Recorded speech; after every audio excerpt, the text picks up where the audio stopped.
Hey everybody, this is Jonathan Ogden, and you're listening to the What's Bruin Show.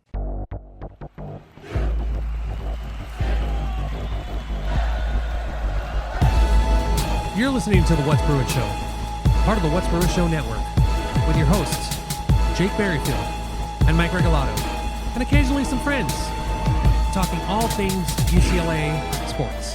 And now, it's time for the What's Bruin Show. Well, hello and welcome to What's Bruin. I am your host, Jake Berryfield, and I'm here for a few different interview podcasts that I hope you will enjoy. I'm going to publish them separately on our podcast feeds, but I also will compile them into one big YouTube page. So search on YouTube if you want to listen to them on that platform. But it's What's Bruin Show on the What's Bruin Show Network, on Twitter, Instagram, Threads at What's Bruin Show. Email is whatsbruinshow@gmail.com. The Substack is whatsbruin.substack.com for just a couple bucks a month, a little bit more than that. $2. Or $30 a year, or also on the Patreon for $2 a month. $2. At patreon.com/whatsbruinshow or just whatsbruinshow.com. Thank you very much for your support and subscribing. You can get WBSN merch on a My Locker site. Look down in the show notes. And, of course, you can call the hotline, 805-399-4WBS, second reign of Troy. And they are one of the interviews that I did do. So if you're just listening to this right now, there's going to be a series of interviews going out on the feed the next couple of days. I'm going to republish Mike's interview with Oregon Radio Host Steve Tannen. I'll put the themes on there so it's proper. And so if you didn't listen to that already, it'll pop up in the feed again. My apologies to you if you did listen to it, but, oh well. Also, I just interviewed Spencer Stueve about his new book, the UCLA Baseball and Softball Encyclopedia. That's Spencer's 9th book, and we catch up with him about those two programs as well as his thoughts on UCLA football in 2024. So that was a lot of fun. I also had a CARCast with Michael Castillo and the Penguin of Troy, Alicia de Artola, from Reign of Troy Radio after we just had brunch, and we almost got into a car accident at the end. So that's a very interesting one. I think you'll enjoy the end of that as well. But we talked about just UCLA and USC and the prospects of them heading into the Big Ten. And then I'm also going to republish Jamaal's Father's Day special, where he had some thoughts about how he became a sports fan and what his tradition was with his father and how he's carried that on to today. I thought that was very nice. And also he talks about the dearly departed logo, Jerry West. So I think that's worth republishing if you didn't already catch that on the West Coast Bias feed. Well, you're just all about the West Coast bias. You don't like the East Coast. I'm going to put it on the main What's Bruin Show feed as well, just so you can enjoy that, because I liked it quite a bit. And then last but not least, on the Bare Minimum feed. The Bare Minimum. That's, of course, the show I do with my daughter Megan about her years up at UC Berkeley. I just had to pack and move her out of her apartment over the course of a few days with some emergency good news that we got, but emergency nonetheless. And so while I was in the middle of doing that, I had my recorder with me, and I just recorded some thoughts as I was going to and fro the storage and packing and the different circumstances that were there. I'll put the first few minutes of that up when I repost Jamaal's thing, so if you want to see that, it's actually the whole thing will be on the Bare Minimum, as well as if you're a subscriber, it's going to go into your feed as well. It's on the subscriber feed for the What's Bruin Show. But if you find that entertaining, please enjoy it. And if you'd like to subscribe, of course, you can do that at patreon.com/whatsbruinshow or just whatsbruinshow.com or at the Substack, which is whatsbruin.substack.com for a bunch of different prices. Just go check that out. But it's pretty cheap. Thank you guys so much.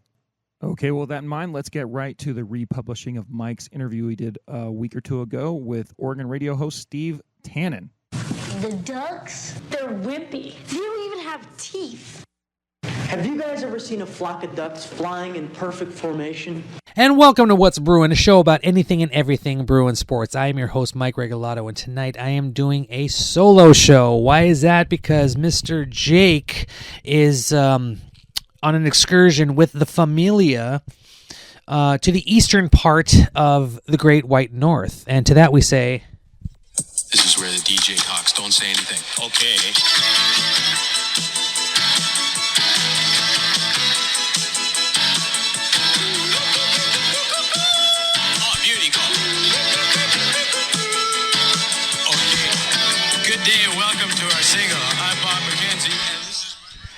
Yes, Jake is in the Great White North. I want to hear that whole song now. And having a grand old time from what I'm seeing from the pictures from the Big Jerk. I'm very jealous of him. The farthest east I've gone in Canada is Toronto, and I absolutely loved it. So Montreal, it's a spot I've always wanted to go to. Hope to go there one day, but Jake is now up there eating poutines and watching hockey. Hopefully he was watching hockey because Canada finally has a team in the Stanley Cup, Edmonton Oilers kind of came back. They were up 4-2. Then Florida scored a goal, and then they held out. So they're not out of the Stanley Cup playoffs yet, So yeah. So that's our Canadian opening here on the What's Bruin show. Thank you all for listening. It is the doldrums of summer, and we are all on different schedules, but we still want to bring you the best UCLA content. You can reach us at What's Bruin Show at gmail.com. You can reach us on Twitter at What's Bruin Show. We're also on Substack and Jake has us up on the YouTube. You can also check out some What's Bruin Show merch at mylocker.net/shops/what's-bruin. And if you have any questions, comments, whatnot, you can call the WBN hotline at 805-399-4WBS. Second Rain and Troy. This week, not that much information coming out headline-wise. Bro is putting out their 30 most important Bruins heading into the season. I have a voting interest in that and have participated and given my takes. And yes, I think Eli Cahoe is the 15th most important Bruin going into the season, pending he's healthy. But yes, we also have early opponent primers giving you insight into UCLA's opponents for the upcoming season in which they are heading into the Big Ten. Nothing much from basketball. Charlize Leisure-Walker signed, so she's in Flint. I'm working on a piece right now about the returning and added production for the women's basketball team, and the numbers are kind of blowing my mind, so I'm pretty interested in that. That's coming sometime into the next week, so stay tuned for that. But, other than that, we have a very special guest, Mr. Steve Tannen from 95.3 The Score up in Eugene, Oregon. He's had me on his show a few times, and I wanted to return the favor because he's just an awesome dude. He loves music, as we do here at the What's Bruin show, and he loves sports, and he gives us great insight into this whole move to the Big Ten. The powerhouse that Oregon is and has continued to become, and gives a little bit of insight into the mind of Chip Kelly. So that's pretty interesting. So without further ado, let's get into this conversation. And joining us on the What's Bruin hotline is one Mr. Steve Tannen. You can find him on the Twitters at SportsTalk953. That is because he is the host of his own show up in Eugene, Oregon. Mr. Steve Tannen, thank you for joining me here on the What's Bruin show. Always good to talk to you, Mike. How's life down there in SoCal? It's starting to get hot. I think I talked to you not too long ago and was complaining about the May gray and the June gloom, and it's still here, but it's fading away, and it's never good when it fades away because that means the heat is coming with a vengeance. So. Yeah, here it's been strangely cool. I mean, I take my dogs for a morning walk. I've had to bust out the hoodie, and I'm supposed to play golf tomorrow. Hopefully the weather will hold up. Oh, well, cheers. Yeah, I've recently got into golf myself. Been kind of playing it off and on for about, 20 years with some friends, but actually getting into, what golf is. It's amazing as I get older. I'm not saying golf is an old person's sport, but I'm starting to get into other sports that are that I would not have given time, when I was a younger person. I have been really into shuffleboard and cornhole lately, so that tells you where I'm at as far as my athleticism. So, wow, shuffleboard. That's for the retirement home, right? But, Yeah, I literally started playing golf 51 years ago when I went and visited my grandfather down in Florida. Mm-hmm. He basically said, you're a teenager now. Believe it or not, there's going to come a day where you can't play baseball, basketball, football, and hockey, and you're going to want to have an outlet for your competitive nature. Take up golf. And I did, and here we are. I love it myself. But yes, I did. When you've had me on your show, we find time to talk a little bit before we get into the meat and potatoes of this conversation. We talk about music because, as I said, you were a DJ. You moved to Eugene 34 years ago to become a DJ. Just off the top of your head, this is always a difficult question for me. What are your top 3 bands? Well, it's interesting because I was a classic rock nut when I grew up in New York, listening to the classic stations, WNEW, WPLJ. Then I lived 2 years in Philadelphia. They had 2 classic rock stations, WYSP and WMMR. So I was always kind of down the line, big Zeppelin fan, Who, Beatles, and, the British Invasion, like Clapton, Aerosmith, Hendrix. Then I moved here in 1990, and it was more alternative rock. Groups like the Gin Blossoms and Crash Test Dummies, Tori Amos. I remember the first night we played Nirvana, Nevermind, Stone Temple Pilots. So if you're familiar with the classic rock format, it can get repetitive. I had my mind open and my musical taste expanded here in Eugene, which included a lot of old school blues, not necessarily the hit, more the B-side. So, it was an interesting 3 years. Now seems like a lifetime ago. Right, and it's I'm a father myself, so I'm the only thing I know how to play is what I know, and that's where my kids are starting to understand. Like the other day, my son, I put on some random David Bowie song, and he goes, "Oh, David Bowie." I'm like, "How do you know that?" I'm like, "Oh yeah, me." Yeah. So, but yeah, no, it's great because we love talking to not only football pundits, sports pundits, but especially those that love. Everything else that life has to offer. I wish my buddy Jake, who's currently journeying with his family through the eastern part of Canada on a vacation, he definitely would love to talk to you. We talk about music and sports so much. But, so I just wanted to, talk a little about that, give the people a background about what you do. But yes, you have a show weekly on 95.3 The Score up there in Eugene, Oregon, covering the Oregon Ducks. So I want to start with that. The kind of the big picture, the thing that is coming up very shortly, the move to the Big Ten. It was about 2 years ago where UCLA and USC announced it. Last year, Oregon and Washington announced it. What are your thoughts on this as we grow closer? What are your thoughts on the fact that this is really happening? It's funny because events happen in people's lives, and it's where were you when? And it's just, Mike, it's just strange because forever I'll be able to tell you June 30th, 2022 is when USC and UCLA made the announcement because I was sitting in my den. My wife that morning had undergone knee replacement surgery. Oh, wow. And I was sitting there waiting to hear from the surgeon, hoping everything was all well and good. And all of a sudden, my phone's blowing up. And, sometimes you see something on social media, and it's like, oh, man, these guys are just trolling. USC and UCLA are leaving. There's not going to be, they're leaving the Pac-12. And then all of a sudden, it became a reality. Yeah.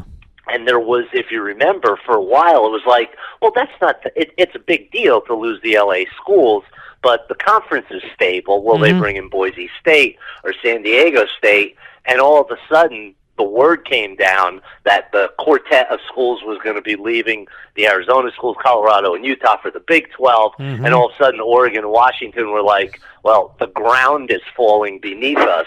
We're going to do what we need to do to survive. And all of a sudden, there was no more Pac-12. Yeah. Just bizarre. I remember that day because my boss, Tracy Pearson, he's an insider. We know the insiders at USC as well. Nobody knew this. UCLA and USC did a fantastic job of keeping this under wraps to where the local journalists were just like, wait, what? What? It was just so bizarre. Like you said, I remember where I was at work. I got all these messages, and I thought, you know what? I am not getting work done today. I need to see what this is about. But it's finally happening, and it's so bizarre because especially in the summer when a lot of the football magazines come out, now we're reading about UCLA, USC, Oregon, and Washington alongside the likes of Iowa, Michigan, Penn State, Wisconsin. I love it, and I'm so scared. Well, I'll put it to you this way. If X amount of years ago you'd have told me the state I was born and raised in, New Jersey, and the state I've lived the second half of my life in, Oregon, were going to be in the same conference, right. I would have thought you were absolutely... Well, think about that. You talk about natural rivalries, USC and Rutgers, Oregon and Maryland. I mean, it's just geographically insane. It doesn't make any sense, except when you look at basically where the college game is heading. Super conferences. It's all about money. It's all about revenue. It's all about TV. I'm not saying it makes sense, but it makes more sense looking at it financially than it does geographically. Yeah, and this is just this is just a fun game to play, but you just... Do you think the Pac-12 will reform in some way or shape in about 10 and 15 years when maybe these teams and universities and conferences realize this is a bit much? Yeah, that's an interesting question. I mean, right now you have, in essence, Oregon State and Washington State are holding the bag. So it's still alive, which I guess means there might be a chance. And, Mike, I guess the question is, if somebody would have told me 5 years ago we're here, so why not 10 years from now, could there be a reformation and a more stable Pac-12? Although, if I were a betting man, which I kind of am, I think we're headed more towards college being like the NFL, because you think about the NFL, there's two conferences. In college now, there's really only four. So is it more likely it just becomes two major monster leagues, just the ultimate halves, and then everybody else is basically a group of five? Yeah, pretty much. It's just a weird situation to think that these teams are going to be traveling so much. And not just football. We talk about football, but we also forget that the basketballs and the softballs and the baseballs are going to have to do this as well. Like, what is going to become of them? Are they going to have a say in, hey, they might like it actually, or are they going to say, you know what, this is way too much. Why is all this? I mean, we know why, because of revenue. Why is football dictating what we should do? Even though Chip Kelly's not a huge fan amongst the people in Los Angeles, maybe the school across town, but he did say something very interesting at the start of the LA Bowl, where it should be, there should be no conference in football, and all of the other teams that a university supplies should be in their own region. I actually thought Chip made a lot of good points, and one, first and foremost, was that football travels 6 times a year. They are on a private charter, so the difference between them flying 2 hours or even 4 or 5 hours, they're in a lap of luxury. They're in comfort. They could work. They could sleep. They can get proper nutrition. But I said this before. If I were a parent and I had sent my son or daughter to play Pac-12 sports, and I knew they were going to be traveling between Eugene and Seattle, Eugene and Tucson, Eugene and Palo Alto, and let's say they're playing basketball, and all of a sudden you're telling me now in the dead of winter they have to travel to West Lafayette or Columbus? I mean, I would not be a fan of that at all. Yeah, you know who the biggest loser in all of this is? Those poor souls that have to drive the semi trucks across the equipment trucks. Oh God, yes. I didn't even think about that. What a horror show. I thought about that 2 years ago when we were talking about it, and I'm like, oh my God, can you imagine looking at that schedule and going, I have to drive this truck to Rutgers.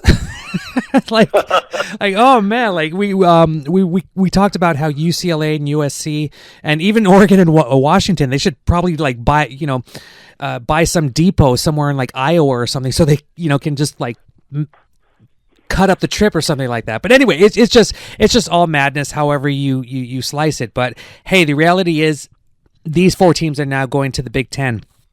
What are your thoughts on how Oregon football, which is just in such a good position, what do you think they are going to be able to do in their first season in the Big Ten?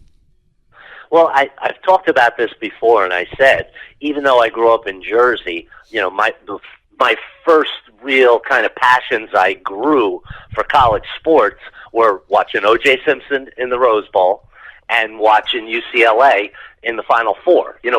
But for the time I was 7, 8, 9, 10, 11, 12, UCLA won every year. I thought that they just had this tournament at the end of March so they could give UCLA another trophy. Yeah. And so while I'm really disgusted by it all, I also, for selfish reasons, looking at it strictly through the green and yellow lens of an Oregon fan and somebody who covers the program, I don't think it's even possible with what Dan Lanning has done, his national reputation. Oregon is going to the Big Ten with just a train downhill full of momentum. I don't think they could be, Mike, in any better shape making this move right now. Yeah, and it's just clearly they've been a powerhouse in the Pac-12 for years. I mean, those battles between remember those years? It was either Stanford or Oregon. Like I hate those years, but I also miss them, especially with the way that everything has evolved. But man, I'm gonna miss that. And but that's the thing. Oregon has their stuff together. And that's something that a lot of schools, seem to be missing. And obviously, I'm not trying to be dismissive of USC because they're UCLA's rival, but they have a tough time ahead of them. I think a lot of people think that they're just going to go in and they're just going to be uber competitive. Lincoln Riley hasn't really shown that, in my opinion, that he has returned them to powerhouse mode. And then you have Washington, who is, sure, they went to the national championship, but they also lost a good everything. portion. Yeah. Yeah, everything basically. And Oregon is just right there going, no, this is our game plan. We're doing it. Like, how has Dan Lanning been able to achieve that? By the way, just not to gloss over what you just said, but if you printed out a depth chart from Washington's championship game against Michigan on offense, everybody's gone. All 11 plus their backup wide receiver. Their top 12 guys are all gone via graduation, via draft, or via transfer. So Washington is kind of gingerly entering it. But as far as Oregon, I don't think you could take the spotlight off of Dan Lanning because he got this gig after he was a defensive coordinator who won the national title at Georgia. But it really was Kirby Smart's defense, so you didn't know what his role was. But he is somebody who, I think the word adaptable applies to him because sometimes there are coaches who are just like, this is what I do, this is what we do. In the case of Lanning, he embraced NIL, he embraced the transfer portal, and it seems like the decisions he makes are always kind of enlightening or something that today's players absolutely love. Because the years of Mario Cristobal were pretty successful, but he was stubborn. People didn't understand why on 3rd and 4th and 1 it was always shotgun. Why not occasionally go under center? And his, play calling or creativity was limited. Lanning and his guys seem to be more about what do we need to do rather than, hey, this is what we do.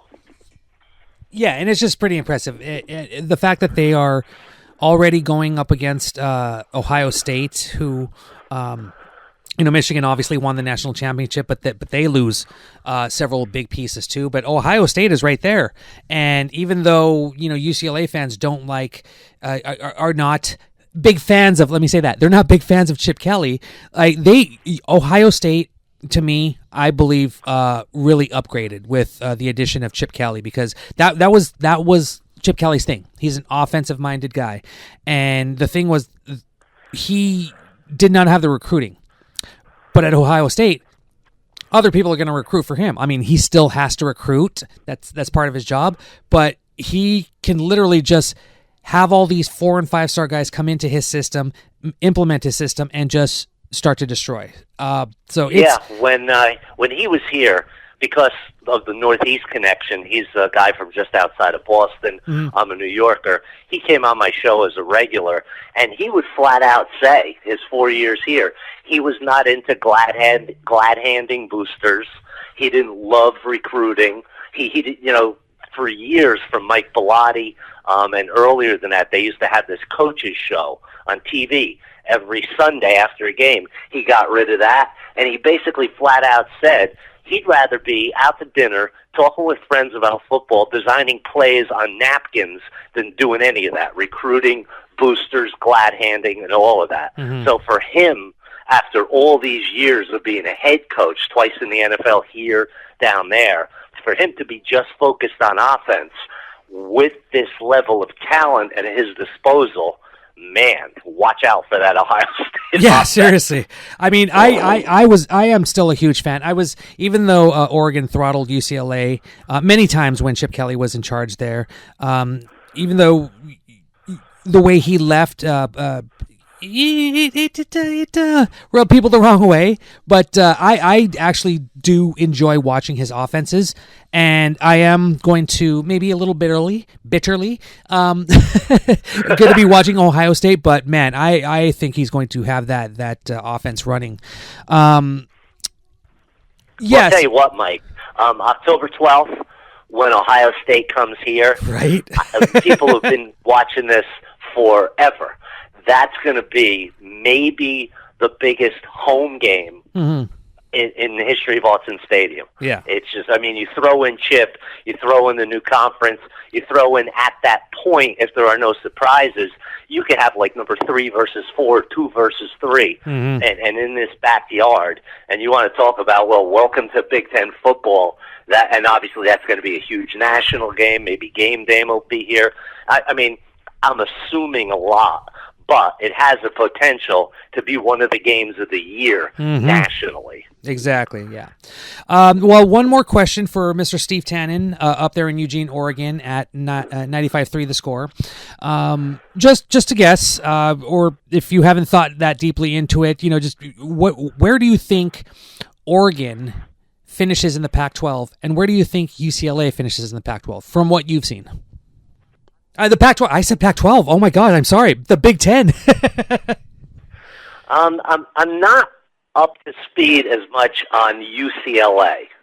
Once the season starts, even though I work for the Duck Station, I'm also all over sports nut. So I've been big into the NBA Finals, NHL Finals, MLB, just talking about U.S. Open golf. So I apologize for not being radar locked on UCLA. Oh no, I just from what you've heard. But with Oregon, if X amount of years ago you told me a great Duck team who won a major bowl, won 12 games, would have lost their starting quarterback as a first-round pick, maybe in Troy Franklin, the best receiver in the history of the program, the Remington Award-winning center in Jackson Powers Johnson, Mm-hmm. second-round pick. They lost their top cover guy in Kyrie Jackson as a fourth-round pick. The Evan Williams, their most physical player in the secondary, fourth-round pick. A great back like Bucky Irving, a fourth-round pick. Their top defensive lineman, Brandon Dorless, a fourth-round pick. I'd have been like, they're going to fall off the table. But because of how they've recruited the offensive line, I think the linebacking core is going to be as strong as we've seen in recent years. Obviously, bringing in Dylan Gabriel, you got an incredibly experienced, productive quarterback, two good running backs. I'm not saying they don't miss a beat, but I think with their non-conference schedule, it'll give them an opportunity to fill in some of those gaps, which they've done capably through recruiting and the transfer portal. And I just, especially offensively, I think they're going to, the Big Ten, aside from Ohio State, is going to get bowled over by this offense. They can find some answers for guys who can rush the passer and cover. I think they'll contend for the Big Ten title. You heard it here first, ladies and gentlemen. This is Mr. Steve Tannen up there in Eugene, Oregon. Pardon me. Radio host up there at 95.3 The Score. You can listen to him every day from, is it 3 to 6 p.m.? Yeah, 3 to 6 p.m. Yeah, West Coast time. West Coast time, Pacific time. And you can stream that at 953thescore.com. Steve, thank you so much. I would love to have you on again later in the summer just to talk about, how it is that it's just so bizarre going to the Big Ten. But just to get those feels of, especially after Big Ten Media Day, wow. Big Ten Media Day, not Pac-12. But I would love to have you on again. My buddy Jake would absolutely love to talk to you. We can rap about music and sports. But, Steve Tannen, thank you so much for joining me. All right. Hey, I appreciate you having me. Be well, and I look forward to talking again down the road. Take care. Good evening. Smoke 'em if you got 'em. That was the What's Bruin show. Try us tomorrow. Same bat time, same bat channel. It's got to be in or out, Mom. In or out. Well, I need the door closed. Thank you for your cooperation. Dude, Rock, we play some ball on the West Coast. The final word is boob.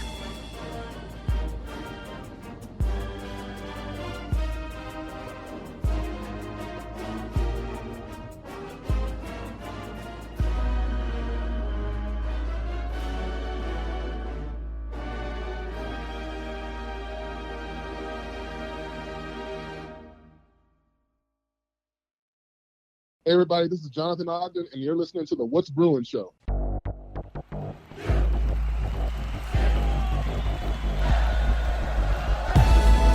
You're listening to the What's Bruin show, part of the What's Bruin show network, with your hosts, Jake Berryfield and Mike Regalado, and occasionally some friends, talking all things UCLA sports. And now, it's time for the What's Bruin show. Well, hello, and welcome to What's Bruin. I am your host, Jake Berryfield, and I'm here for a few different interview podcasts that I hope you will enjoy. I'm going to publish them separately on our podcast feeds, but I also will compile them into one big YouTube page, so search on YouTube if you want to listen to them on that platform. But it's What's Bruin Show on the What's Bruin Show Network, on Twitter, Instagram, Threads at What's Bruin Show. Email is whatsbruinshow@gmail.com. The Substack is whatsbruin.substack.com for just a couple bucks a month, a little bit more than that. $2. Or $30 a year, or also on the Patreon for $2 a month. $2. At patreon.com/whatsbruinshow or just whatsbruinshow.com. Thank you very much for your support and subscribing. You can get WBSN merch on a My Locker site. Look down in the show notes. And, of course, you can call the hotline, 805-399-4WBS, Second Reign of Troy. And they are one of the interviews that I did do. So if you're just listening to this right now, there's going to be a series of interviews going out on the feed the next couple of days. I'm going to republish Mike's interview with Oregon radio host Steve Tannen. I'll put the themes on there so it's proper. And so if you didn't listen to that already, it'll pop up in the feed again. My apologies to you if you did listen to it, but, oh well. Also, I just interviewed Spencer Stueve about his new book, the UCLA Baseball and Softball Encyclopedia. That's Spencer's 9th book, and we catch up with him about those two programs as well as his thoughts on UCLA football in 2024. So that was a lot of fun. I also had a CARCast with Michael Castillo and the Penguin of Troy, Alicia de Artola, from Reign of Troy Radio after we just had brunch, and we almost got into a car accident at the end. So that's a very interesting one. I think you'll enjoy the end of that as well. But we talked about just UCLA and USC and the prospects of them heading into the Big Ten. And then I'm also going to republish Jamaal's Father's Day special, where he had some thoughts about how he became a sports fan and what his tradition was with his father and how he's carried that on to today. I thought that was very nice. And also he talks about the dearly departed logo, Jerry West. So I think that's worth republishing if you didn't already catch that on the West Coast Bias feed. Well, you're just all about the West Coast bias. You don't like the East Coast. I'm going to put it on the main What's Bruin Show feed as well, just so you can enjoy that, because I liked it quite a bit. And then last but not least, on the Bare Minimum feed. The Bare Minimum. That's, of course, the show I do with my daughter Megan about her years up at UC Berkeley. I just had to pack and move her out of her apartment over the course of a few days with some emergency good news that we got, but emergency nonetheless. And so while I was in the middle of doing that, I had my recorder with me, and I just recorded some thoughts as I was going to and fro the storage and packing and the different circumstances that were there. I'll put the first few minutes of that up when I repost Jamaal's thing, so if you want to see that, it's actually the whole thing will be on the Bare Minimum, as well as if you're a subscriber, it's going to go into your feed as well. It's on the subscriber feed for the What's Bruin Show. But if you find that entertaining, please enjoy it. And if you'd like to subscribe, of course, you can do that at patreon.com/whatsbruinshow or just whatsbruinshow.com or at the Substack, which is whatsbruin.substack.com for a bunch of different prices. Just go check that out. But it's pretty cheap. Thank you guys so much. All right, now using a little bit of podcast magic, I'm going to use this introduction for all of these different interviews. So let's get right to my interview with Reign of Troy, Michael Castillo, and the Penguin of Troy, live from my car. Make sure you listen to the end because it almost ends tragically. Enjoy. Go Bruins! I was actively rooting for UCLA today, and it makes me feel dirty.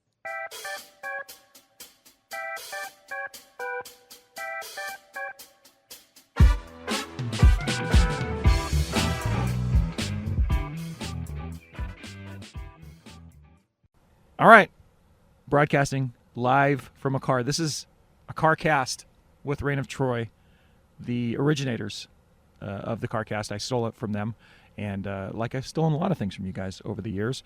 But we're awkwardly sitting in the shade, not in a parking spot, in the parking lot of a diner that we just ate at. It was a good meal. And I'm trying to make Michael as uncomfortable as possible before we actually start talking. Michael, am I succeeding in that fact? Well, we're double parked, and I'm like, why don't you just park in a spot? Like, it's very uncomfortable. Multiple cars have like gone by us and looked at us like we're weirdos with microphones. It's unsettling. I'm dying here.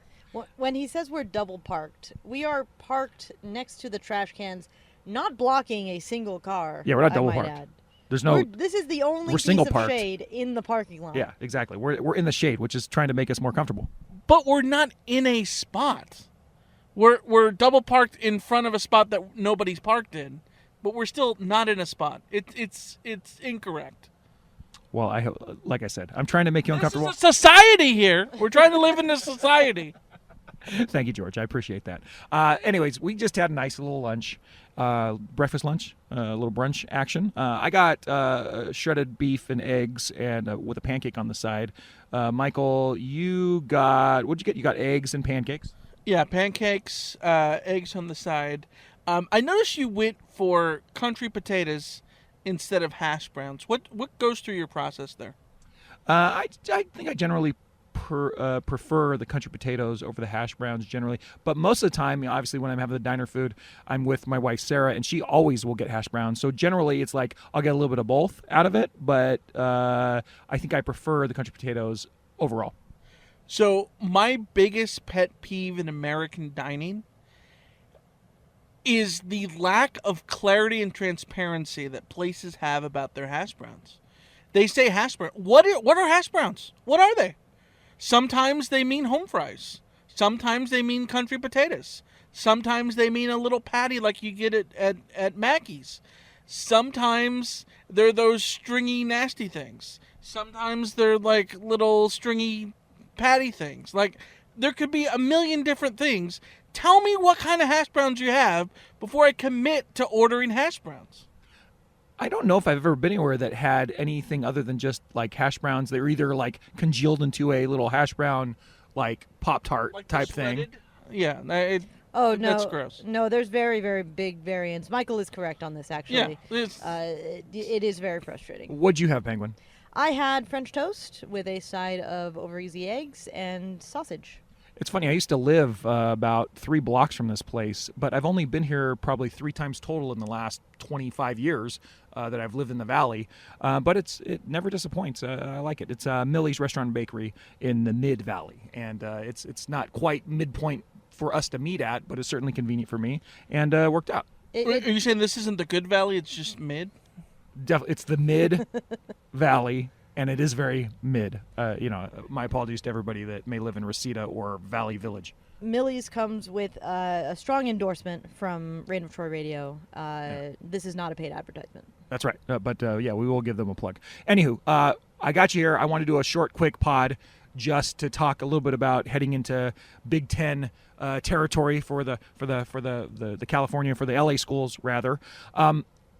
I have, we're just now getting into prediction season, and me and Mike were just talking last night about how I think UCLA is like so under the radar, and it's like so advantageous to them this year in particular, because if you just give out the generic storylines of UCLA football, it is absolutely the profile of a team that's going to go, 1-11 and have a horrible, horrible season.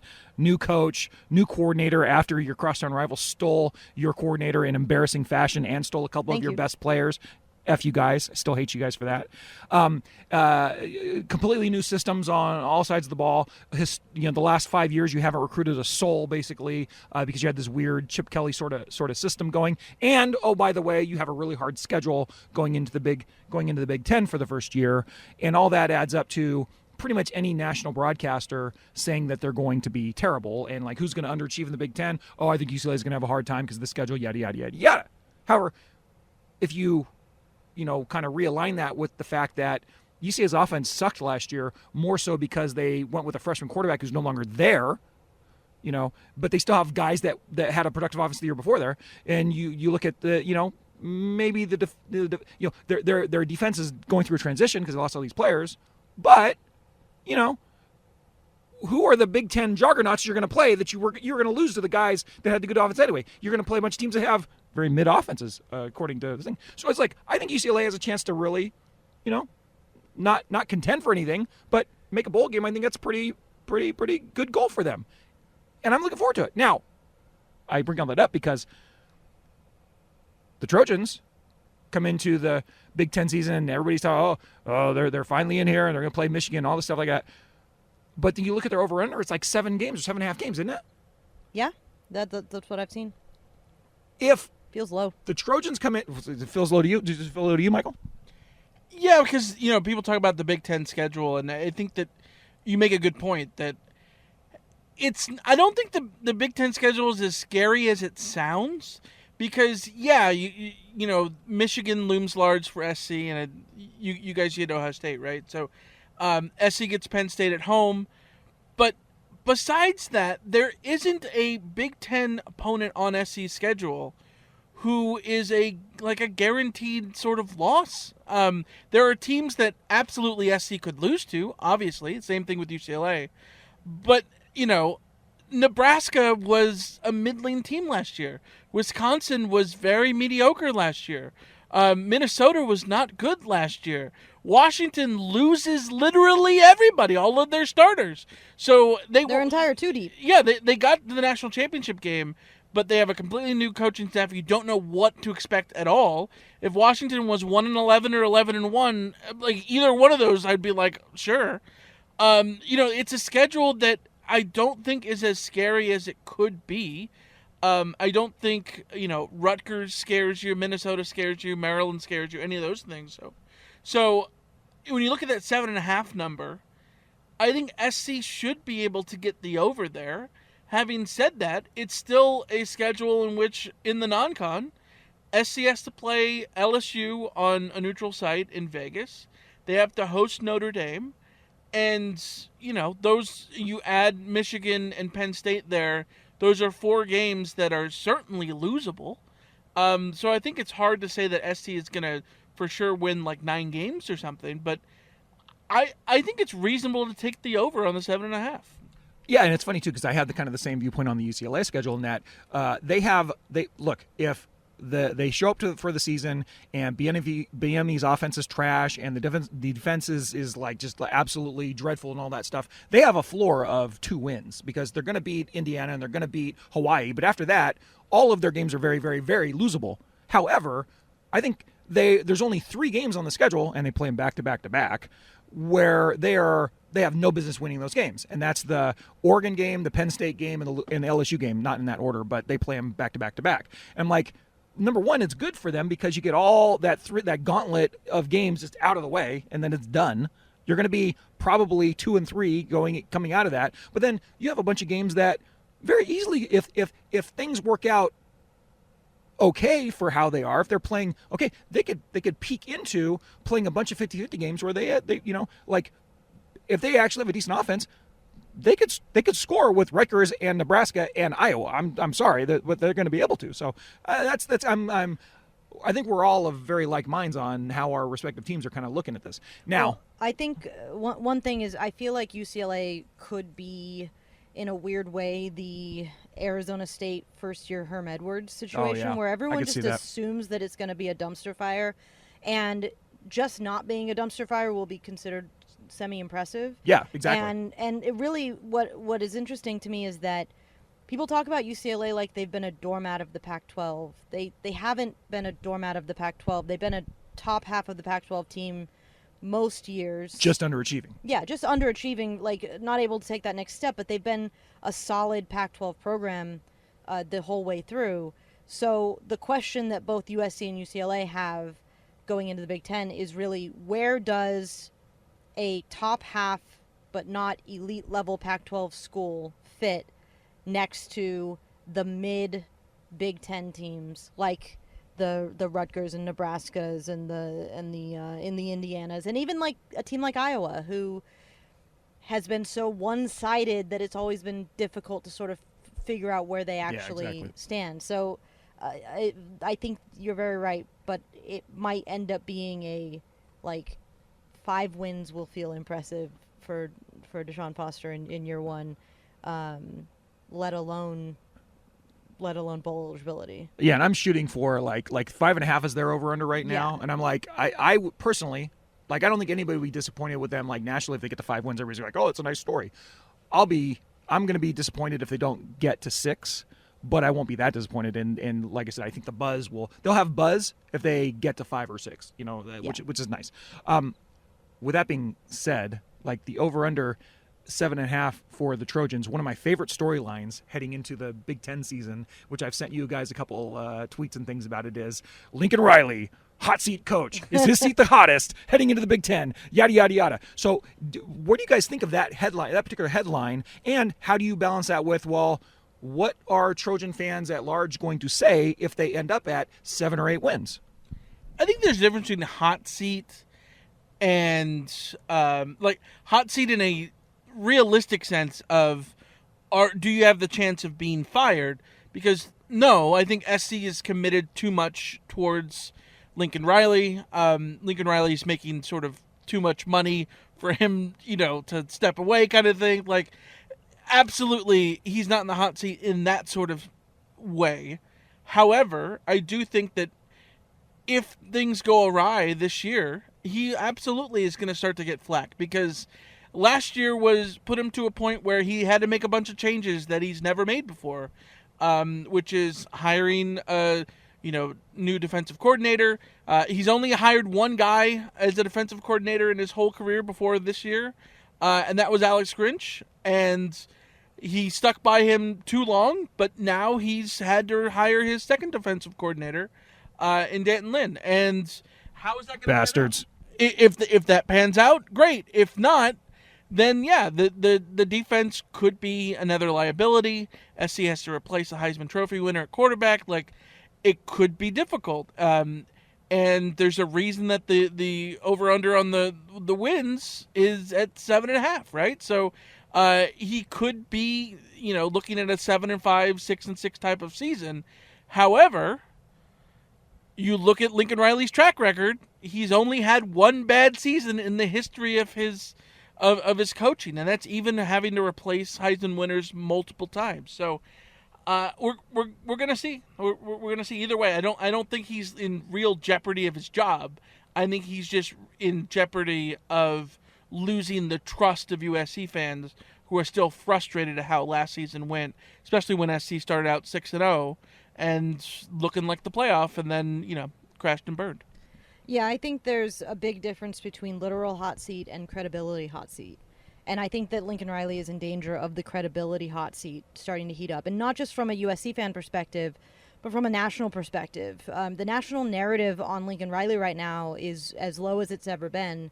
The concept of the Lincoln Riley defense is something, it's a monkey on his back, and he needs to get it off in order to gain credibility back from the national sense, which in some way, if his seat is not literally hot now, but if it is literally hot in 2 years, it will be because of the ripple effects of this season.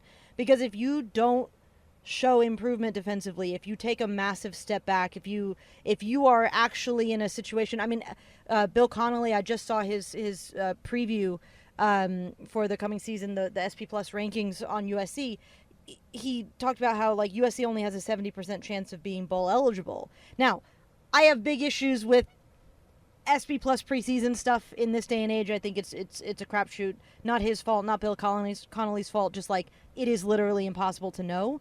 But yeah, so many moving pieces. Yes, literally. But if you're talking about bowl eligibility being a question, if USC is in danger of missing a bowl game, the recruiting trail gets harder. The donations to fund NIL get harder. The attendance at the Coliseum gets worse because you lose the credibility with your fan base. You lose the credibility with the recruits. That's the hot seat that Lincoln Riley is on. Not a Jen Cohen is going to fire him. Yeah. She literally can't do that right now. His job is safe for at least a couple more years, at least. Yeah, I think when you talk about the 70% of a chance that you'll be bowl eligible, which means 30% the other way, I think that sort of makes sense when you look at the schedule we talked about, right? There's 4 really tough games, and then the rest are at worst coin flips, right? Like your Wisconsin, Nebraska, Rutgers, Maryland, Minnesota, Washington games. If SC is not good and those end up being coin flips, then yeah, that's absolutely a concern. Otherwise, things are going to pan out for SC that those are not coin flips and games that they will be expected to win. And if the defense clicks, which you hope it does, screw you guys, then they'll fare better in those games more than likely. But we'll see. The fascinating thing is there's been a lot of discussions about the college football 25, the video game that's coming out. Yeah. The unit rankings for that game have the defense ranked higher than USC's offense, which I can there's 10,000 words I could write on that. Can I go on a rant about that really quick? Yes. Listen to this longer rant over at on Rainmaker Radio. But those video game rankings are talking about the individual players, because it's just a total number of USC's defense is overall an 83 or whatever the number is, right? That's just an average of all the talent that they have. That's how a video game number overall ranking works. It's no indication of the actual defense itself, and no one has ever questioned USC's lack of talent, right? SC has a bunch of talent, even if they aren't, say, competitive with Georgia and Ohio State in terms of defensive talents, which they aren't, and just about nobody is in the country. You can't sit here and say that SC didn't get good players in, Ramsey and Easton Mascarenas Arnold and Akili Arnold and all the guys that SC got as transfers. Those are probably guys in a video game that would be rated 84, 85, 86. And enough of those dudes on your team means that your defense will be ranked high in a video game. That doesn't necessarily mean that the defense will be that good, like the 16th best team in the country. But it just means that the talent itself in a silo, in a vacuum, might be that. Which is making my point, because you can look at it and say, if this team is unable to live up to the talent level that is objectively top 15 nationally, if you do a combined average, then it's the coaching is the problem. Like the players That's are not a bigger the problem. indictment of Grinch than that's about as big of a one as you could have. Yes, exactly. Yeah. So that is where Dantlin in this instance. Well, the indictment is that the indictment is you're coming in at this rank, and that's what you guys have done. Danton Lynn inherited a large chunk of the defense that Alex Grinch failed to coach well, and then he brought in some really, really talented transfers. Come on, Ramsey. And those changes, like if the college, I'm not using that video game ranking as the end all be all, but let's say it is relatively accurate. They put a lot of effort into this game. Like I suspect they've done their due diligence on figuring out how to rate players for the most part. If that's their takeaway and USC underperforms, especially because yes, it's a difficult schedule, but that schedule doesn't include, like, LSU isn't necessarily that much better than USC in these measures. Penn State isn't better than USC in these measures. Like, yes, sure, Michigan is, but Notre Dame isn't that much better than USC in these measures either. Like, you should be able to be competitive against those teams and not be in a situation where, you prove that 7.5 as an over-under is absurdly low based on those numbers alone. Yeah, absolutely. So real quick, I still have to pre-order my game, so I have to do that. And then I'm looking forward to see what you guys are going to do with the content on there. I don't know if I'll have time to do anything. Last couple questions for you before we get out of here. You know, we bid adieu to the Pac-12. It went off the air yesterday, the day before yesterday. Just real quick, guys, what is the team that you are saddest to see, your former Pac-12 mate, what's this team you're saddest to see drop off the schedule? Start with you, Michael. Is it Stanford? I think Stanford, just because of the weekender ending. I was going to say ASU, but I think it's Stanford, strictly because I miss having road games that are drivable, and those are no longer in the cards. You could take the 17-hour drive to Seattle, or the 14-hour drive to not the Eugene, same, but it's not the same as a 5.5-hour drive to Palo Alto or Tempe. So I think those things are going to be missed. Yeah, I think that's the right answer. It's either Stanford or Cal. I will agree with it. Stanford just being a more competitive, more fun games with Stanford, positive and negative, but that's what we live for in the sport. So losing those California rivalries is a big bummer. Although I will say, like, ASU is way closer than I would have ever expected it to be, because the excuse to go back to Arizona and a lot of good food in get some Arizona. Four Peaks is big oregano's, sad. good stuff over there. Yeah. I will say, will not miss Cal, of course. That's the next question. So hold on. Let me tell you, Cal is the answer to the question. No, they're not. For me, it's because obviously I'm paying double tuition. Yeah. But no, it would have, for me, if 2 years ago it would have been Stanford or Cal. Now it's definitively Cal. Hold on, Michael. I'll bring it to the last question. But you're right, Michael. You hit it right on the head with the drivability of it, and then just being up the Bay Area. It's a good excuse to go to the Bay Area, and for anyone to make the like food in the Bay Area versus food in the desert. I don't know. I guess I'll take your word for it on your opinion, but the Bay Area is not a bad place to go to get a good meal too. Now, who are you least upset about leaving off the schedule? Michael, I think you already kind of told us it was the Bears. I'm sorry, Jamaal, but it's Cal. Like, Cal people are utterly insufferable. I'm hitting him. They're utterly insufferable, delusional. Cal Twitter is mind-boggling. Like, it really is. I used to have endearing memories of Utah Twitter. And then Utah Twitter sometimes could get annoying. USC Twitter is absolutely annoying too. So, like, every fan base on Twitter is annoying. So don't get that twisted. But Cal isn't. If I never have to see Cal again, that's fine. Like I'm not going to miss Cal. So yeah. Alicia. For me, it's Colorado. Sorry, Colorado, but I am going to enjoy getting to watch the Deion Sanders of it all from afar. Yeah. And not have to actually have that directly in front of me for another Colorado media season. is just insane. It's insane. It's Broncos, Nuggets, Buffs. They're all just they're insane people. Yeah, it's that's a good call. It's not necessarily a fan base that I want to engage with at the moment. There's definitely my 1B. My 1A is the Wildcats, Arizona. I hope that UCLA basketball is already scheduled like something with Arizona. I don't need that game. As far as I'm concerned, we could never play the Arizona Wildcats in any sport again, and I'd be perfectly happy with that. They bring the fan base of the Arizona Wildcats brings everybody down to a lower level of pettiness and hate and just I'm done with them. I want to be done with them. Even though Arizona, unlike UCLA, has won a national championship this century? Crickets. Can I say Arizona? I think I was trying to think of I have memories of Oregon State. We're in trouble here. This lady is going to run into. Stop!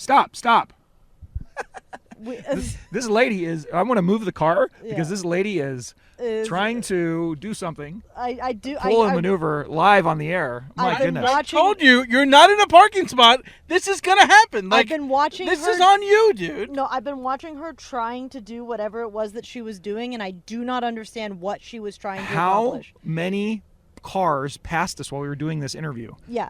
20. Yes. 20 cars. You're not in a parking spot. My God. Trust the, leave it to the blue hair. She just ran into the curb. Guys, are we glad that we moved right now? Yes. Oh my Lord. Jesus Christ. Okay. Yeah. Tragedy averted. Dude, she almost just ran into us. That would have been insane. Watch her run into us now. She's still God knows what she's doing. All right, she can have a good meal. That's a good place to wrap this up, I think. Michael, did we make you uncomfortable enough? That was awesome. You can't write this shit. I need to get it. All right. Well, I'm hoping this is the first of many pods we have in the next calendar year and football season. But thanks, guys. It was good lunch, good brunch, I should say. And I'll see you guys next time. Right on. All right. See ya. Good evening. Smoke 'em if you got 'em. That was the What's Bruin Show. Try us tomorrow. Same bat time, same bat channel. It's gotta be in or out, Mom. In or out. Well, I need the door closed. Thank you for your cooperation. Dude, Rock, we play some ball on the West Coast. The final word is boob.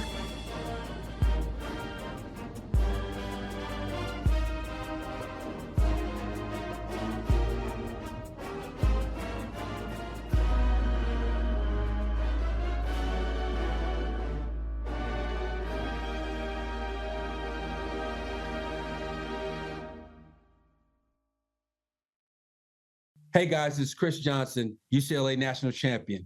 I need y'all to listen to the What's Bruin show. These dudes are off the hook.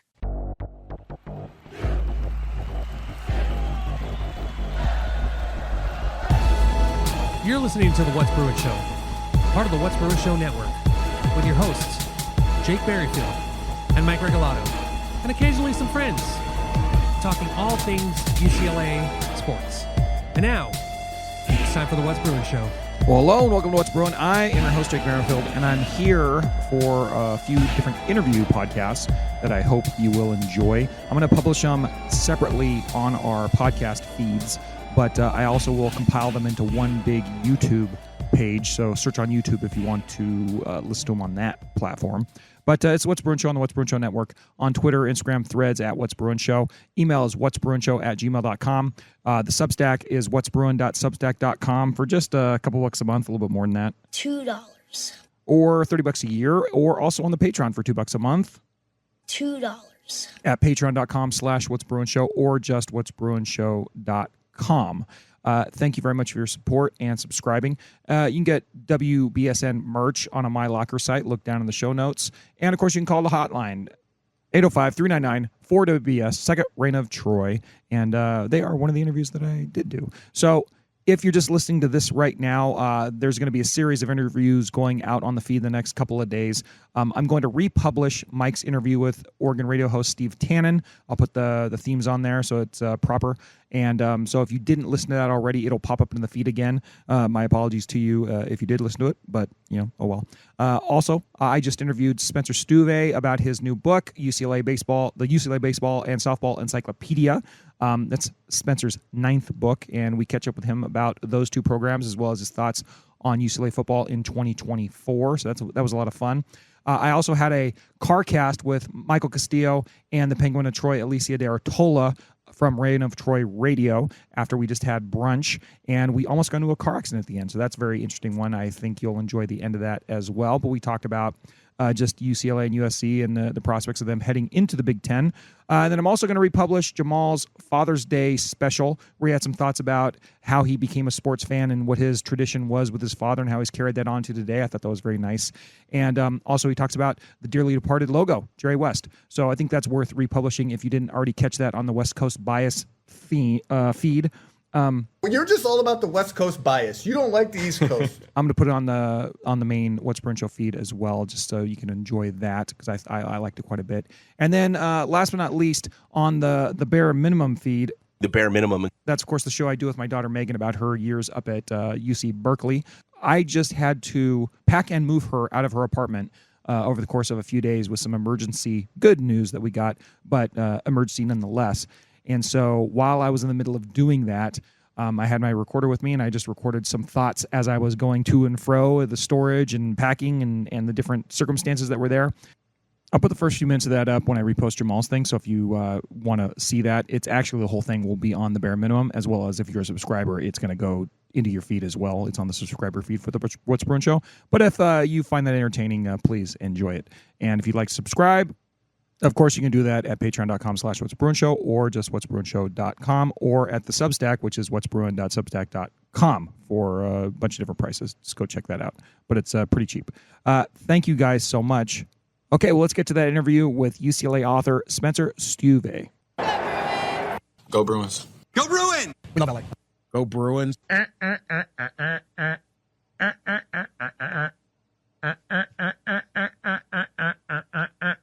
Fight! All right, joining me on the What's Bruin hotline once again. Welcome back. Guest who's been on a few times. Prolific UCLA author. It's Spencer Stueve. He's written things like UCLA versus UCLA, A Rivalry of Hate, the UCLA Basketball Encyclopedia, UCLA's Greatest Teams, a bunch of them. Go to Amazon. He's a football encyclopedia too. He's got a lot of books out there, and this guy, he just won't quit. And he just published a book on last month, and it is the UCLA Baseball and Softball Encyclopedia, available on Amazon. And you should go out and get it and enjoy it. Spence, nice to hear from you again. How are you doing today? I'm doing great, Jake. Thank you for the kind introduction. Always good to speak with you, especially as we're getting closer to football season. I know everyone's getting ready for that August 31st kickoff. So in the meantime, put out a book for them to read to help pass the time. Absolutely. Now, Spencer, just kind of give us just a thumbnail sketch of your career as a UCLA author, just to kind of reacquaint us with, all of your work. How'd you get started writing your first book, and how did you get to book 9? Man, this is crazy. Yeah, so when I was at UCLA, I studied history. Always been a big sports fan. I was a UCLA season ticket holder well before I even got to UCLA. So was trying to kind of figure out what to do as I was nearing graduation. What do I do with a history degree and a passion more for sports than anything? So really, was trying to kind of blend the two. And so when I was in my final quarter at UCLA, I only had one class left. So all of a sudden I've got all this free time that I hadn't had the last few years, and decided I was just going to start doing my own research on UCLA's earliest history. Started combing through some old documents, getting in the archives, looking at the old yearbooks, and thought that some of the early UCLA history stuff, especially football, that was my first book, thought it was really interesting and tried to find more, and I was hoping I could find something like a UCLA football encyclopedia. Realized that nothing like that existed. So I figured, hey, why don't I just do it myself? And so got started with the football encyclopedia. Thought that would be the only book that I would write, but then that led to the basketball encyclopedia, and then from there I kind of got the bug. And for me personally, I care much more about the research than the writing, so because I can learn all these new things that I didn't previously know. So my goal when writing each of these books is obviously I want to get the information out to people. I want to sell copies. I hope that everyone that buys them enjoys them. But my first goal is I want to learn about these teams. And so, football led to basketball, which led to baseball, which led to looking at some of the individual teams that have had the most success, and then the players that have had the most success. And so it really just kind of led to one book after another. No, and like I said, 9 books later, here you are, and now you've finally struck upon, at least with UCLA softball, one of the the notable UCLA sports right now of the last number of years, and baseball certainly goes into that too. John Savage had one national title with UCLA, but how when you first dig into UCLA baseball and softball, what are your first thoughts on those two programs? Yeah, so two very different programs. So baseball is one of the original sports at UCLA. In the spring of 1920, school had only been open, less than 6 months before the first baseball game. So they were playing right away, and baseball had some early success in the 1920s. A lot of different teams on campus that started early were successful in the 1920s, back when they were in the SCIAC conference, playing teams like Pomona College and University of Laverne and Redlands. Some of these teams that they eventually outgrew. UCLA was successful early in baseball, and they were successful in basketball, and they were successful in some other sports that I'm just starting to research, like tennis, which started in 1922. The swimming program started a couple years after that. They were successful as well. And baseball, they were good. They were good in those early days. And baseball in the 1920s and the 1930s, to me, is one of the most interesting times in general. That's when baseball really exploded. In popularity. You're past the dead ball era. You're into Babe Ruth hitting all these home runs, and offense took off in the major leagues, and the popularity of the sport during the Roaring '20s really took off as well. And so at the same time, that's when UCLA is brand new as a school, brand new as a baseball program. So I found those early years to be really interesting. One guy specifically that he didn't play a huge role in UCLA history, but I found that just in researching him, his life story was really interesting. And it's Jack Fournier. I've heard it pronounced Jack Fournier, but Fournier is what I've heard most often. And he played in the major leagues in the 1920s and 1930s, 15 years in the majors, including 3 years with the Brooklyn Robins, who became the Brooklyn Dodgers.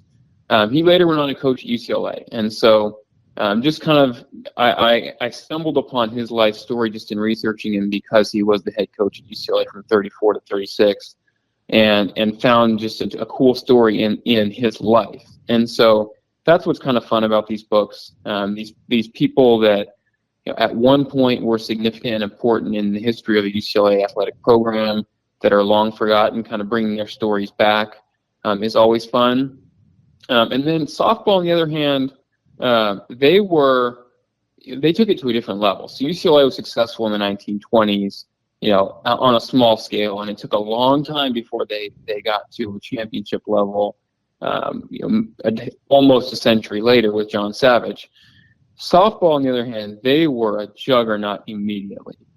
So we look at them now kind of like we look at UCLA basketball and a couple other sports as the best program in the country in that sport in history. For UCLA softball, it wasn't like it grew into that. They were immediately that. They, in the first year, the NCAA sponsored women's sports or women's athletic championships, which was the school year 81-82. UCLA won that spring 1982 title, and then they won again in 84 and 85. So they've never, once they got that title in 84, then no team has ever had as many titles as them because they just kept building that lead. And there were a few players, and whenever I get a chance to talk about any of my favorite players or favorite teams, I always come back to these early 80s softball teams. Nice. Specifically 82, 84, and 85, because of the two pitchers they had, Debbie Doom and Tracy Compton. They were just, the numbers they put up in those days were just absolutely kind of hard to even imagine how good they were. Debbie Doom was UCLA's #1 starting pitcher for her whole career. They both came in the same year. And so Doom was the star, but Tracy Compton has the 2 greatest seasons in NCAA history in ERA, including her sophomore year. She had a 0.04 ERA for the year, which is not in a small sample size, 1 earned run in 168 innings. So, I mean, these are just kind of insane things that these athletes did on the field. And so when it comes to softball, it's telling a lot of stories about kind of the triumph of the UCLA athletic program and how good they were throughout the 80s, the 90s, early 2000s. And even though it's harder to win now, and they've slowed the pace as far as championships go, there are a lot of fun recent stories as well. Yeah. So just kind of, there's just a whole lot to unpack in a book on UCLA baseball and UCLA softball. And I do my best to tell many of these stories. Some of them are fun to hear about, and some of them not as much, but it's all there for everyone to read. No, that's terrific. And like when you get to, how would you like getting into the box against somebody named Debbie Doom, for goodness sakes? I mean, that's an all-time name. First of all, going back into history now. On the cover of this book, you have, how did you end up picking, with all these great players to choose from, baseball and softball? How did you end up picking your cover athlete for this book? Yeah, so for the softball one specifically, you can't go wrong with Lisa Fernandez. People will talk about kind of who the best athletes are in UCLA history across all sports, and it's so hard to choose. And so in my previous book, UCLA's Greatest Athletes, I did do a bit of a ranking in each individual sport of who I thought the best athletes were. But I hope that when readers, when they read that book, they look at it as more of a list. We're going to talk about the 100 best athletes, but not necessarily 100 in order. Right. But Lisa Fernandez, for me, she's one of the undeniable ones. She was just so good at multiple things. She wasn't the best hitter in UCLA history, and she wasn't the best pitcher, but she was the best player when you combine the two, in my opinion. So putting her on the cover, that made a lot of sense to me. I specifically chose softball as the cover photo, a softball player as the cover photo, because I want to honor the success. I don't want to kind of discount that UCLA baseball is important as well, but I want to make it clear that we are talking about the most successful program in the country in half of this book. So let's not ignore that. So I wanted to make sure everyone saw Lisa Fernandez right away. No, very good. Now, getting over to baseball for a minute, I thought it was pretty interesting that the Bruins have 3 coaches that coached a total of 80 years for the program, and then they went through a bunch in, just a little bit over a decade or 15 years. Talk about, just the UCLA baseball coaches and just the incredible longevity that a few of those guys have had, that the notable ones have had. So just before that started, they went through an era, which I call it the graveyard of coaches era. It's kind of something that I'm kind of stealing that line from Ohio State football in the same period in the 30s and 40s, that they had what they called the graveyard of coaches era, where they just kept churning through football coaches. UCLA did the same thing with baseball. 8 coaches in 15 years, 9 if you count an interim coach, and then Art Reichly, who coached 1 year right before World War II started, then left, went into the service for 4 years, and then came back and coached for 29 more years. He's kind of the grandfather of UCLA baseball. He kind of got them started as far as consistency goes. You knew what to expect from Reichly, and you got 30 years out of him. And he wasn't the greatest coach ever. He never won a national championship. But they were just kind of a steady, consistent winner. Just a barely above 500 program. Mixed in some losing seasons with some winning seasons, but for the most part, they were a solid, steady program. Living a bit in the shadow of USC, hard as that is to accept, it is true. And then that rolled right into 30 years of Gary Adams. And Adams had some fun years as well. the story of UCLA as far as individual teams go, if you look at, pick out a year, you're very likely to find that in Reichley and Adams' tenure, that whatever year you choose to take a look at, you're going to have great offense and bad pitching. And it's the complete opposite of what we've come to expect with John Savage in the previous, or the last 20 years, right? Since he became the third of those three coaches with to have good longevity in his tenure. And so all very different, but they've all of a sudden stabilized the program to where you're at 80 years with three coaches. That's pretty impressive. Taking it over to the softball side, who do you think, given the era and the level of competition and all those things considered, who would you have to put at the top, in your opinion, as the best Bruins softball coach? Yeah, so I think most people would go with Sue Enquist because she individually won 3 titles. But she was also a co-coach for a while with Sharon Backus, that's who I would have as number 1. Gotcha. And Backus was the coach first. When the NCAA began sponsoring women's athletics, she had already been the coach previously, and then rolled right into that era while winning 4 NCAA titles by herself. Then the two were co-head coaches, and that's always kind of an interesting balance, knowing that one of these is kind of representative of the past and one's representative of the future, kind of where you're going. And that was clear at the time that Backus would be passing the torch to Enquist. And so while Enquist did a lot of coaching during that period, it really was still Backus running the show, with Enquist increasingly taking on more responsibility with each passing year. And they won 3 titles. So you had 4 for Backus, then 3 together, then 3 for Enquist, and then 2 for Kelly Inouye Perez. So it's just, and those are all the coaches, and there hasn't been no one has failed. And so I think when we look at Kelly Inouye Perez, we have to be careful not to judge her strictly on championships and how she's got 2 right now, and it feels like UCLA should have more. Well, a lot of teams now are pouring resources into softball that they didn't previously. So it's kind of hard to compare all of them.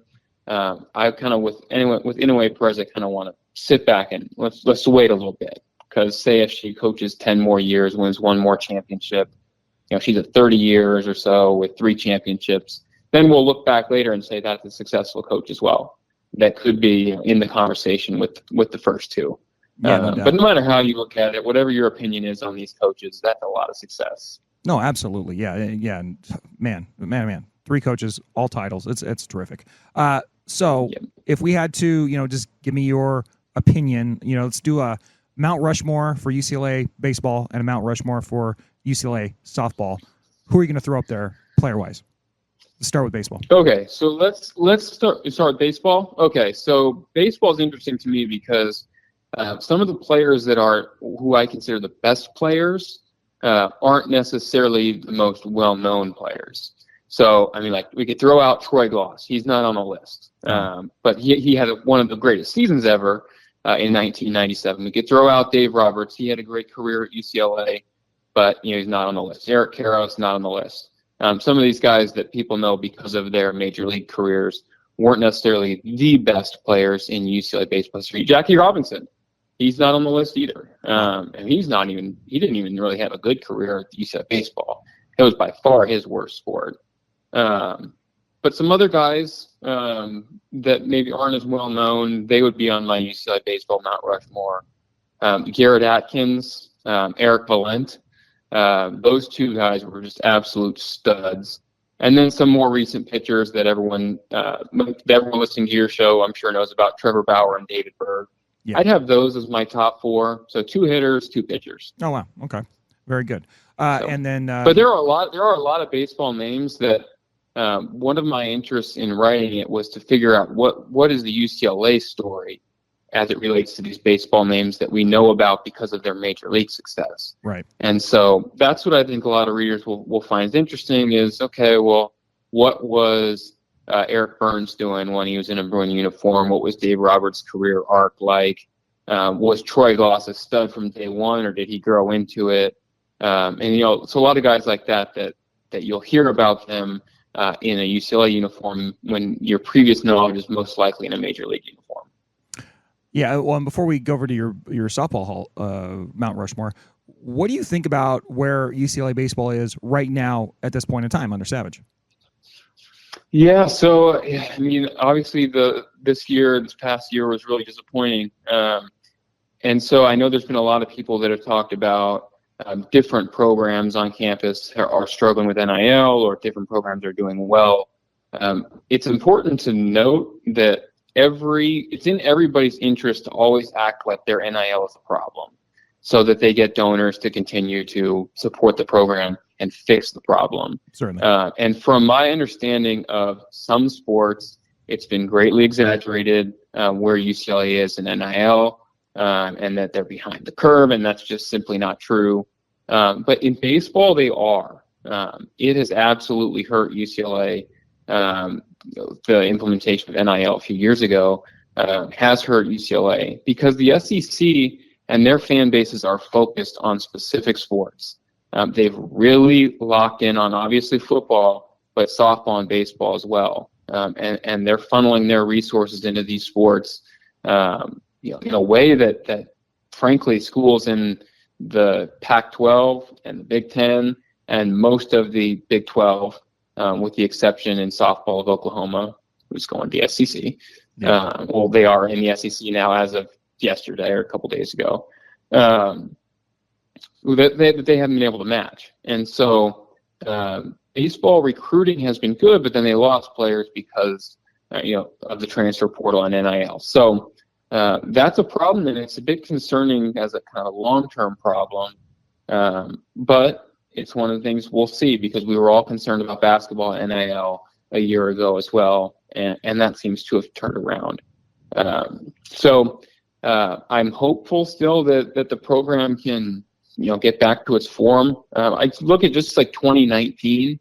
I know that the team then they were upset in the Super Regional by Michigan, but that 2019 team is probably the best in UCLA history, and that's only 5 years ago.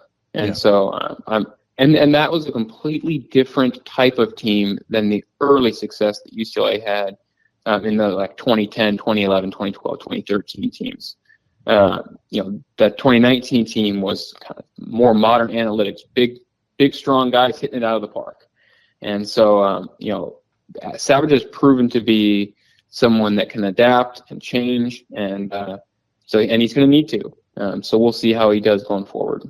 Yeah, I really do hope that going into the Big Ten, obviously, football has got to be looked at as the most important sport on campus just because of everything that success in football can bring for your academic program as a whole. But I do hope UCLA does try to keep these great programs that they have on campus. UCLA, unlike most other schools, has been excellent at so many different sports over the years, and I don't want to lose that. And I think what you're pointing out about the SEC and all their softball, baseball sort of support, that's certainly something that's evolved that way over the years. I'm hoping that UCLA can keep the sport going and grow it now that they're in the bigger conference. We'll see. We'll have to see about that. Yeah, I think the depth of the athletic department has always been a strength, and what separates UCLA from so many schools. It'll need to be more strategic going forward, and which sports you're going to emphasize. And I know there's an internal tier structure that is not something that's going to be made public, but that's important to note that you have to operate that way. You can't just assume you're going to win in every sport, even though that's kind of been UCLA's brand for a long time. You need to know where to allocate your resources and which ones are worth putting money into and really chasing championships, and which ones are going to be kind of in that next tier down. Yeah, no, absolutely. And I think there's probably some sports at UCLA that aren't baseball, softball, basketball, football, that just from the standpoint of their, one of the best universities in the country located in Los Angeles, you could probably get by. People are going to come there for some of these other, kind of Olympic sport type things, maybe not without getting, the bag, so to speak, or at least to a lesser extent. But for these team sports, I think you got to really, really support them. But Rushmore for softball, who you got, Spencer? Yeah, so I got Lisa Fernandez number one. and Rachel Garcia number 2. And so similar argument for both. Neither one is the best hitter or the best pitcher in UCLA history, but the combination of their skills doing both put them in the top 2 spots. And then figuring out 3 and 4, you've got kind of an interesting argument for the rest. Stacey Newman, who she wrote the foreword for the book UCLA Baseball and Softball Encyclopedia, and told great stories about her time at UCLA. She's my number 3 just because she was just such a dominant hitter. She's actually a great defensive catcher as well, but she's definitely on the list. And then you got Debbie Doom and Tracy Compton, so I talked about earlier. Compton's got a couple of years with just these outrageous stats, but Doom was the number 1 pitcher ahead of Compton, and is the only pitcher in NCAA history to close out 3 championship series. And actually all 3 games, 82, 84, 85, the championship clinching games, went to extra innings, and she threw a shutout in each. Yeah, including a 13-inning shutout in 85. So straight baller. She's on the list. And then Natasha Watley, Lisa Longacre, they're in the conversation. I would probably go, and I change my mind on this all the time. I don't even remember what order I put them in my previous book, but I'm pretty sure we'll go Fernandez, Garcia, Newman, and then Natasha Watley. Oh, I don't know. I don't think we can have a Mount Rushmore mountain and not have Doom in there with like a Dr. Doom cloak on or something. I mean, it's just the name alone puts her over the top for me. But that's okay. Reasonable lines can differ. We can substitute Doom in. We can make room for her. We'll add an extra face in the Mount Rushmore. Oh, okay, let's do that. Okay, we'll do a 5-man Rushmore, a 5-woman Rushmore. Wonderful. Yeah. Spencer. So everybody go out and get the book. It's available on Amazon. All the books that Spencer's got. How are you feeling about UCLA heading into the football season, man?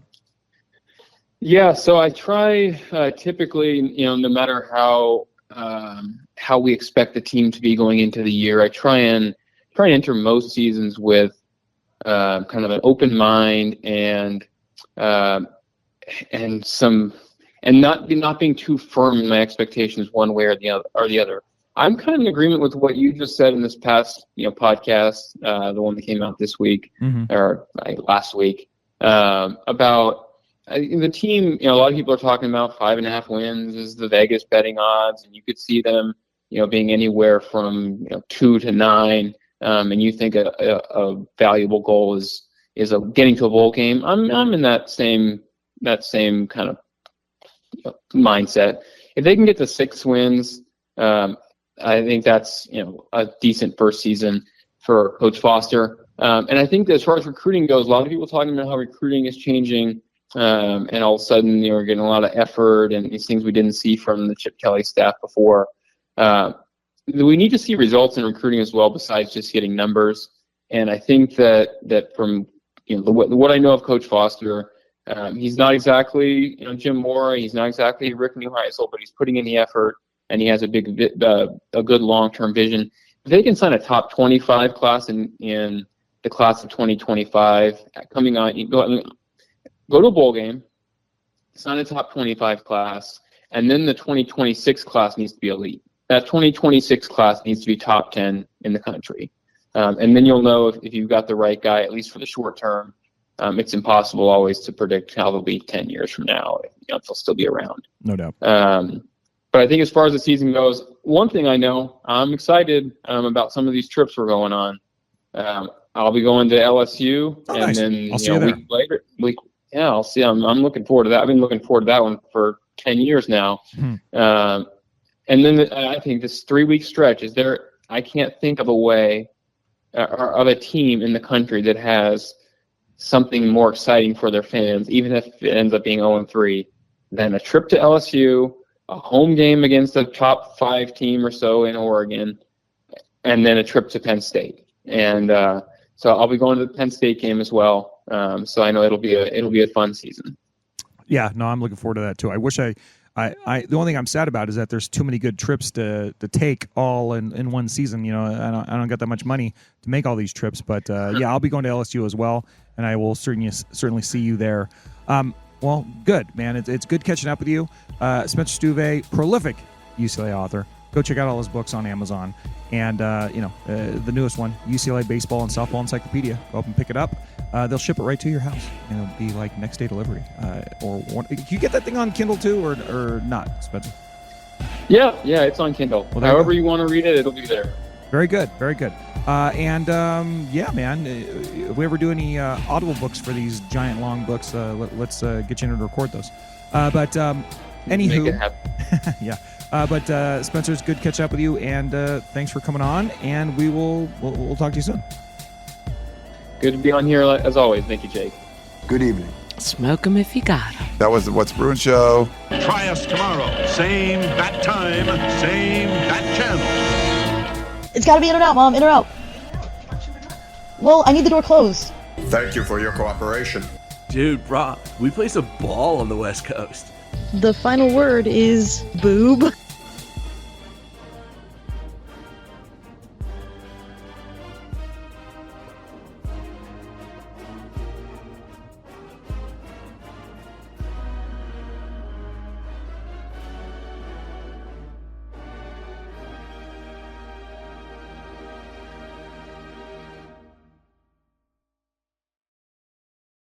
This is Maurice Jones-Drew, and you're listening to the What's Bruin Show.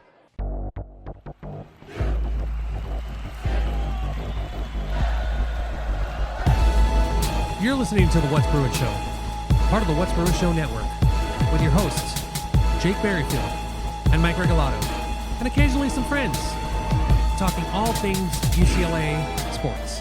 And now, it's time for the What's Bruin Show. Well, hello and welcome to What's Bruin. I am your host, Jake Berryfield, and I'm here for a few different interview podcasts that I hope you will enjoy. I'm going to publish them separately on our podcast feeds, but I also will compile them into one big YouTube page. So search on YouTube if you want to listen to them on that platform.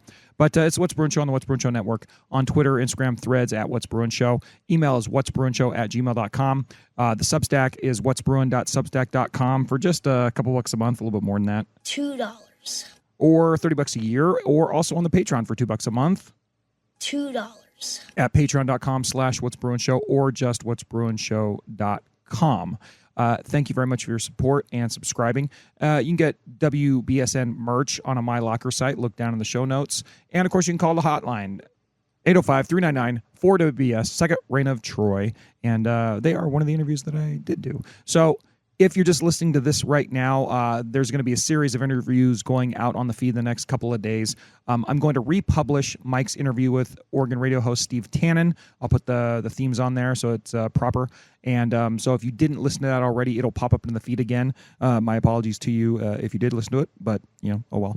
Also, I just interviewed Spencer Stueve about his new book, the UCLA Baseball and Softball Encyclopedia. That's Spencer's 9th book, and we catch up with him about those two programs as well as his thoughts on UCLA football in 2024. So that was a lot of fun. I also had a CARCast with Michael Castillo and the Penguin of Troy, Alicia de Artola, from Reign of Troy Radio after we just had brunch, and we almost got into a car accident at the end. So that's a very interesting one. I think you'll enjoy the end of that as well. But we talked about just UCLA and USC and the prospects of them heading into the Big Ten. And then I'm also going to republish Jamaal's Father's Day special, where he had some thoughts about how he became a sports fan and what his tradition was with his father and how he's carried that on to today. I thought that was very nice. And also he talks about the dearly departed logo, Jerry West. So I think that's worth republishing if you didn't already catch that on the West Coast Bias feed. Well, you're just all about the West Coast bias. You don't like the East Coast. I'm going to put it on the main What's Bruin Show feed as well, just so you can enjoy that, because I liked it quite a bit. And then last but not least, on the Bare Minimum feed. The Bare Minimum. That's, of course, the show I do with my daughter Megan about her years up at UC Berkeley. I just had to pack and move her out of her apartment over the course of a few days with some emergency good news that we got, but emergency nonetheless. And so while I was in the middle of doing that, I had my recorder with me, and I just recorded some thoughts as I was going to and fro the storage and packing and the different circumstances that were there. I'll put the first few minutes of that up when I repost Jamaal's thing. So if you want to see that, it's actually the whole thing will be on the Bare Minimum, as well as if you're a subscriber, it's going to go into your feed as well. It's on the subscriber feed for the What's Bruin Show. But if you find that entertaining, please enjoy it. And if you'd like to subscribe, of course, you can do that at patreon.com/whatsbruinshow or just whatsbruinshow.com or at the Substack, which is whatsbruin.substack.com. for a bunch of different prices. Just go check that out. But it's pretty cheap. Thank you guys so much. So let's get on to Jamaal's special Father's Day episode, along with his thoughts on the passing of Jerry West, and then a little preview of my podcast I did whilst moving Megan from her apartment. California, here we come. Yeah, Berkeley is actually really great. The West Coast bias. Well, you're just all about the West Coast bias. You don't like the East Coast. West Coast bias.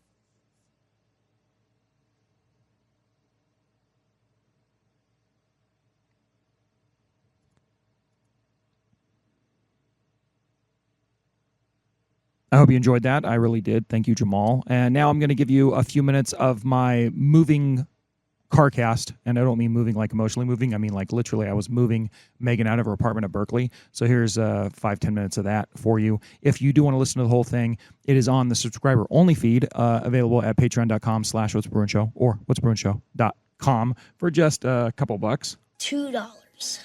Or on the Substack feed at whatsbruin.substack.com for just a little more than $2. $2. Or if you just want to subscribe to the bare minimum. The bare minimum. Check the link below, and it'll be on there as well. You don't have to pay nothing. Here's a little bit of it. Enjoy. He looks like he's going to be fun, but we'll see how the Chargers look, the Rams look as the summer progresses. But like I said, this is a special Father's Day edition of West Coast Bias. And since this is the Father's Day show, I'd like to dedicate this one to my dad, who passed away in 2012, a few weeks before Father's Day. And I think he would have gotten a kick out of this whole podcast gig. I didn't join the fellas. Actually, the What's Bruin show, the precursor to the symposium, didn't exist yet, as it would come up the following college football season. But like I said, he would have gotten a kick out of this podcast gig.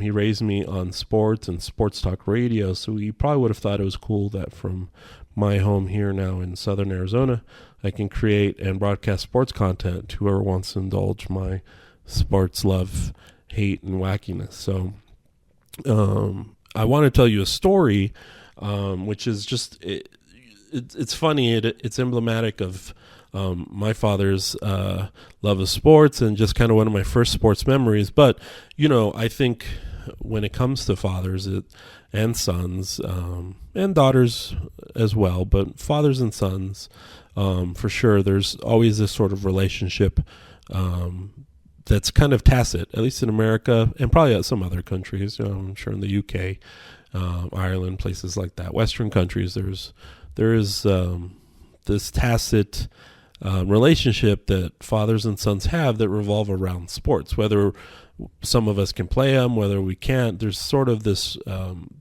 we learn about sports usually from our fathers. Sometimes we get our love of our favorite teams from our fathers. And even if the case is that our fathers aren't the biggest sports fans, they sort of indulge us when we become fans. And certainly my father introduced me to sports and indulged me in many ways in terms of fandom and who to follow. I mean, my name is Jamaal, and that's because of Jamaal Wilkes, who was playing for the Lakers when I was born, or when my mother was pregnant before I was born. That was the name they fell on. And my middle name was Rashad, which my father got from Ahmad Rashad, who most people know as this famous sportscaster, but was an NFL player at the time. So he wanted me to have a unique name. That's where I got it. And of course, he picked it from two contemporaries of athletes, pro athletes at the time of when my mother was pregnant and I was born. So, you know, I was a lost cause. I was meant to bleed forum blue and Laker gold from the beginning, and grew up 10 minutes from a 10-minute drive from Dodger Stadium. So it's no wonder that I have a love of sports, and I think it mostly comes from my connection to my father and how we related over sports. There's countless games over many summers that I went to with my father.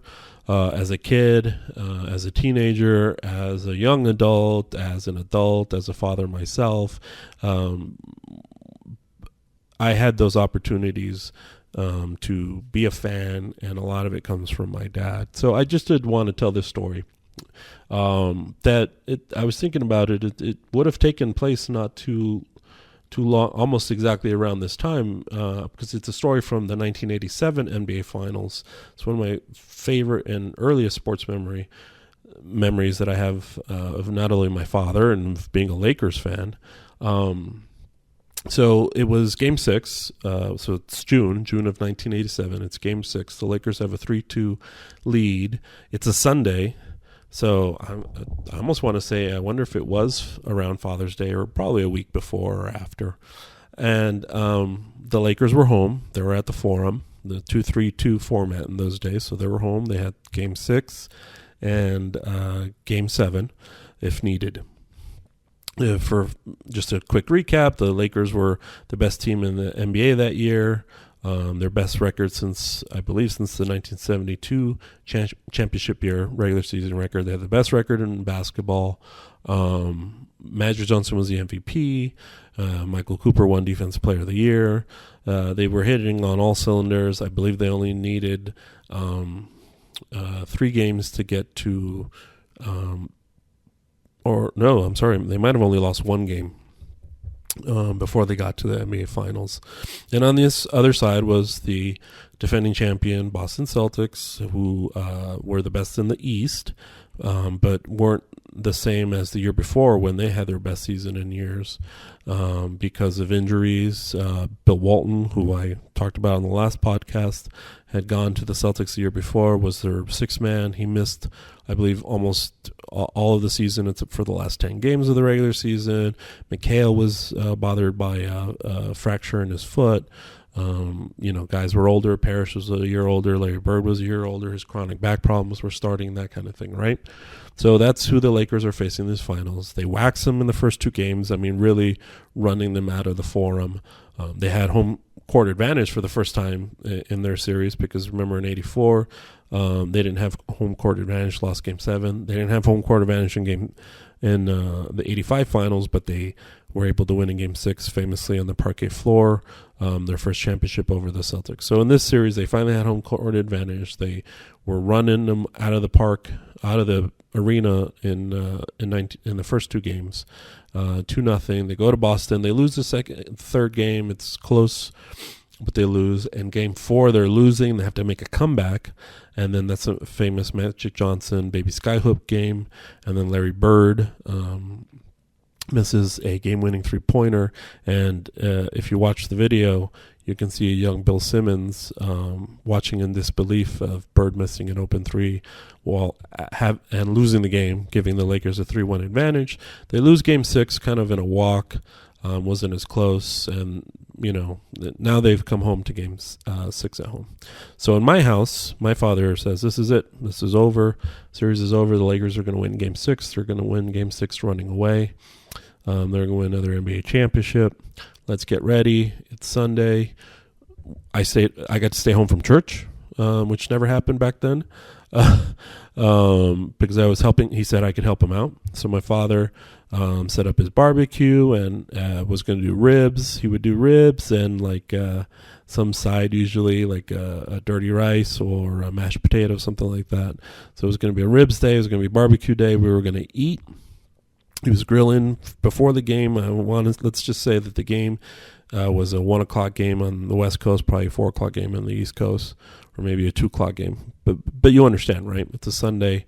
It's an early game on the West Coast. East Coast is closer to evening, and he's got everything ready. Everything is set for us to eat, he wanted it. He didn't want to be cooking during the game. He just wanted to be done so we would eat as the game kicked off, and then he could relax and watch the rest of the game, not having anything else to do, right? So we sit down to eat. And in those days, unlike now in order to watch TV, I've cut the cord, I stream, right? Back then, we had what was called cable. It still exists, but it was a little different. This little copper cable went from a box at the side of the building, ran into our house. And in our case, we lived in a townhouse where there was 12 units. So we were the 11th unit, and so this box basically gave cable to all the houses, right? You just plugged in a cable to your box from your cable operator, sat on your TV, and that's how you watched it. Local television, cable, your premium channels, it didn't matter. That's how you watch cable, at least in my neighborhood. Other people had these giant antennas or giant satellite dishes on their homes. We had cable throughout the house. 1987. But we did have this little black and white TV in the kitchen with the rabbit ears, so when my dad was cooking, he could watch stuff like today, Sunday, there would be stuff on TV, whatever it was, whether it's the U.S. Open golf or NASCAR or the Indy 500. He would always have that TV in the kitchen running so he could watch his sports, even when he was cooking or doing something in the kitchen. Or he would have the radio on, one of the two, for sure. If it was a Dodger game, he'd probably have the radio on. Well, if you couldn't get it on TV, because remember, if it had rabbit ears, then you can only watch your first 13 channels and then UHF channels, right? So, and in those days, kids, unlike today, all sports big events were on your big local channels, CBS, ABC, or NBC. No Fox yet. Well, it exists, but there's no Fox Sports yet. So we sit down, it's time to eat. I believe it was Brent Musburger doing the CBS live studio show before, or remote show from the arena. The trophy was in the arena, of course, because it was a potential clinching series game. And we had the great Dick Stockton, who did the play-by-play for CBS basically all the way from 1982 until it lost its package in 1990. And then next to him was Tommy Heinsohn, the former Celtics coach, who was an analyst, and he would be a local analyst for the team. But at that time, he was a national analyst. So that's our premise, that's our setup. So we sit down, barbecue's good, it's great. All men love to grill, all men love to smoke meat, myself included. I'm excited because my dad's telling me the Lakers are going to win championship. We're eating one of my favorite meals that he makes. It's got to be serendipity, right? This is it. I'm going to get those fun championship t-shirts that I would get. We're going to celebrate. Magic Johnson's going to be fully declared the best player in the NBA. He's already got a regular season MVP. Now he's going to win another NBA Finals MVP. It's inevitable, right? And we're going to watch it. We're going to eat, and then we're going to watch it in full color. So what happens? I kid you not, as the ball is tipped off, snow on the living room TV. My father hears the snow because, of course, he had the volume up in the living room and the volume on the little TV in the kitchen. And he goes, "What happened?" I say, "I don't know." He looks, turns off the television, turns it back on, flips to different channels, all the channels, same thing, snow, snow, snow. The cable has gone out. That's what would happen sometimes, folks. I think it still happens, but the cable went out. Something was wrong with the box outside. He goes out to the box outside to check it out, and he can't do anything about it. It's a Sunday, so there's no way we can get a cable guy to come look at it. So now we are watching the NBA Finals, Game 6 clincher, on a 12-inch black and white TV in our kitchen. My father is very angry because not only did he have the game on, ready to watch it after we ate, he also had the VCR ready to record the game because he wanted to be able to have the clincher for posterity's sake. Of course, who knew that YouTube would come along? You can watch the game whenever, DVDs, Blu-rays, that kind of stuff would come along eventually too. But so I said, well, I don't want to watch this. I'm all of 7, just learning and becoming interested in sports. But I was definitely not going to watch the NBA Finals on a little 12-inch black and white TV. So I went upstairs to my room because the VCRs still work. Cable's out, but the VCR still works. I can just pop in a movie or something, an old movie, or some cartoons that I had recorded, and that's exactly what I did. And I told my dad to keep me updated.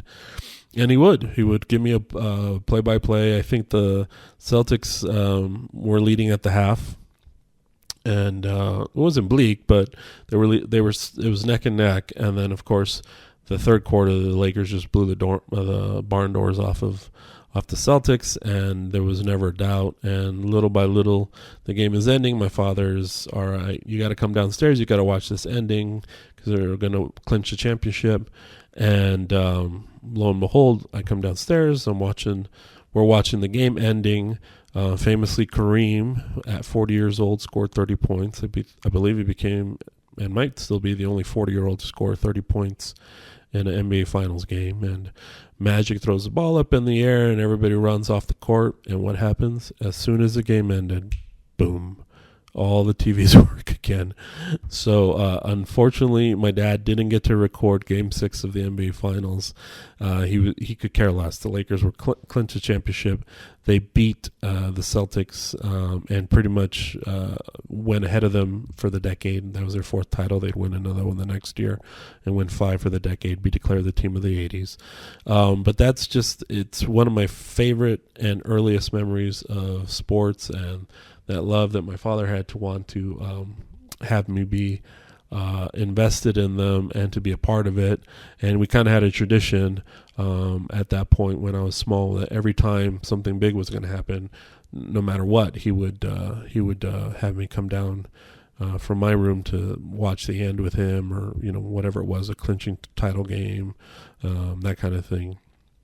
And I got my championship swag, and there became a love affair with championship swag after that. Every time the Lakers, or knowingly enough, the Dodgers would win a title the next year as well as the Lakers, every time there was a championship clincher, he would, because he worked retail sales, he'd pick up that championship T-shirt that you would see that most people get these days when their team wins a title. So he would get that for me, and then I carried on the tradition when I was older that when the Lakers, or the Lakers won a title, I bought them for Father's Day championship T-shirt, a matching championship T-shirt we could wear out to lunch or out and about, just the two of us. And he always enjoyed that, and so did I. That became our tradition. So that's the story about my father. So I dedicate this podcast to him and all other fathers who've we've lost, and that imbue in all of us, sons, daughters, that love of sports, and are the reasons that myself and I'm sure the other guys are providing content for you, the listeners of the What's Bruin Network. So from that, I'd like to move on to what was even a bigger story than the Dan Hurley situation this week. Jerry West, an iconic figure in the NBA and Lakers history, passed away this week at the age of 86, succumbing to cancer. Jerry West was an NBA Hall of Famer. He played his entire 14-year career with the Lakers, becoming one of the superstars of the 1960s, and along with Elgin Baylor being a star attraction for the team that had moved out here in 1960 from Minneapolis. It would take probably a whole nother podcast to read off like his Wikipedia entry, all the things that West did on the court, but I'll just give you a few tidbits. He was a 14-time All-Star, a 12-time All-NBA, a 5-time All-NBA defense. He's still the only player, and probably will be the only player ever to win the NBA Finals MVP in a losing squad. That was in 1969. And was a part of the 1972 NBA champion Lakers. The only title he would win as a player, and this was after losing in the first 7 NBA Finals of his career. I implore you, if you're listening to this, just to go back and seek out Jerry West highlights on YouTube. There's this great account called Wilt Chamberlain Archives, which is not just about Wilt Chamberlain, but it is tries very hard to show highlights and parts of games of the early NBA, especially those in the late 50s and 60s when the footage existed. There are some early 50s footage as well. of players from the forgotten era, really. And Jerry West is among them. You can see just what a great shooter he was, his ability to almost stop on a dime and hit a mid-range shot. There's even a YouTube video of him demonstrating his shot at the age of 79 at a basketball camp, which is amazing because he takes shots from different parts of the court and he's able to hit it without leaping or anything or putting really a ton of effort, just muscle memory from taking so many shots in the NBA. So I implore you to look up his highlights. And, as a player, he kind of became a tragic figure in the fact that he seemed to always be on the losing end of a championship. He was also a runner-up with his West Virginia Mountaineers in college in the NCAA title, losing to Cal, their only NCAA championship in Cal basketball history, by 1 point. And he was the most outstanding player of the tournament on a losing squad. So the irony that his two postseason MVPs in college and in the pros come from a losing spot. Like I said, he lost 7 NBA finals in a row before he finally won a title, and then he would lose one more time in the NBA finals before he retired as a player. He was fast as heck on defense as well, was able to cover the perimeter back when players were just expected to cover their position versus now that it seems like positionless basketball. You got bigs out in the front, you got wings who can cover the rim, that kind of stuff. But back then, he was known to steal a ball from behind, hence making those 5 All-NBA Defensive Player of the Year, defensive team honors. Surely would have won a Defensive Player of the Year award had it existed at the time, and probably would have made a few more defensive teams if it had been created earlier.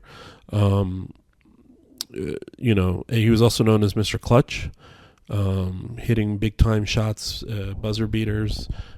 He famously, in the 1962 NBA Finals, stole an inbounds pass and hit a layup before time ran out, I believe to win Game 3, giving the Lakers a 2-1 lead in the series that they would lose, of course, to the Celtics in 7 games. He hit I believe it was like a 70-foot basket in the 1970 NBA Finals against the New York Knicks in Game 4.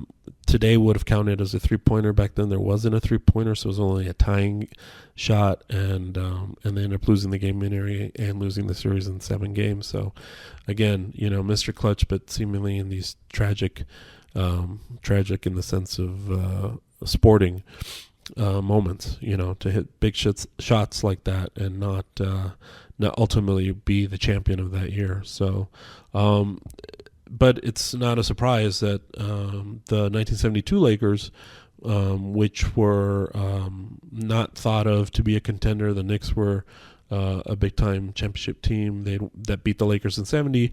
The Bucks won the title in 71 with a young Kareem Abdul-Jabbar and Oscar Robertson, and looked to be like they were going to be the best team in 1972 again. Could have easily gone back-to-back. But it was the Lakers that year that had the best record, and there was the best all-time record at 69 wins, the record that would stand until the 1996 Bulls. And they set a record 33-game winning streak, which West was a part of. And so it's not a surprise that team that finally won a championship, that West was a part of that, and that he did get to enjoy the moment. Briefly, if you ever watched an interview where they asked him about that team, as great as it was, he always said that his one disappointing part of it was that he didn't feel like he played well enough in the finals, despite the fact that the Lakers won in 5. And if you look at his statistics compared to some other times when he had to be the focal point, literally carrying the team into the finals a couple times, and an Elgin Baylor injury would sort of hamstring him, where he was the only player in one NBA Finals, but anyway, it was a team effort. And if you look at his Game 5 stats, it was typical Jerry West when they won going away. He had 26 points. That's 3 less than what I believe either Goodrich or Chamberlain were the leading scorers, but West had 26 points. He had 6 assists. I think he had like 4 rebounds and like 4 steals. It's like this all-around performance, and yet to him it was he played terrible in this series, which just probably wasn't the case. It just wasn't up to his standard. But yet again, he was part of one of the greatest teams of all times, and I think that it's a testament that he was able to win an NBA championship, even if it was his lone NBA championship, that it was one of the greatest teams of all time, and that he was a focal point of that team. In fact, he actually hit the Lakers hosted the All-Star game that year in 1972 at the Forum, and he was the MVP of that game, hitting the game-winning shot at the end of the game. So what a surprise. After he retired, he had many roles with the Lakers, including scout, head coach. He coached them for 3 seasons, and GM. Of course, with the Lakers, he's best, at least at the time when I started watching basketball, he was best known as their basketball executive, part of a GM, head of basketball ops, whatever title it was, but basically in charge of personnel.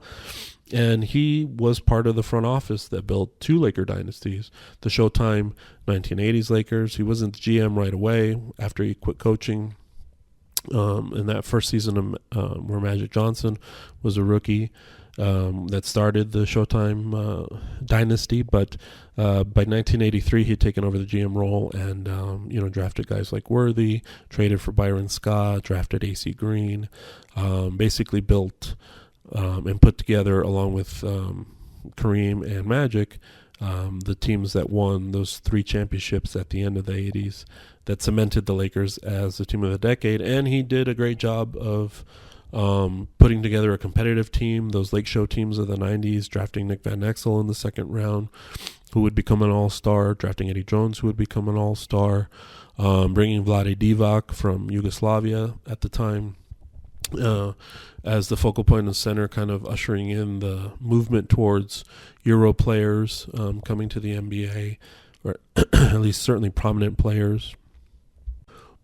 So he built those teams, and then he tore it all down for what many consider was one of the greatest weeks an NBA GM has ever had. He moved around a lot of cap space, traded Vlade Divac, and to get Shaquille O'Neal, who's a prime free agent of the time, and was the Lakers' first big free agent signing, if you will. And that same week was the NBA draft, and he used the trade that he made to open up some cap room space with Vlade Divac to go to the Charlotte Hornets to get their draft rights, and was able to draft Kobe Bryant out of high school, having seen him work out and hoping and praying that nobody else would draft him. And they were able to get Kobe and Shaq in 1 week, and that ushered in the new dynasty.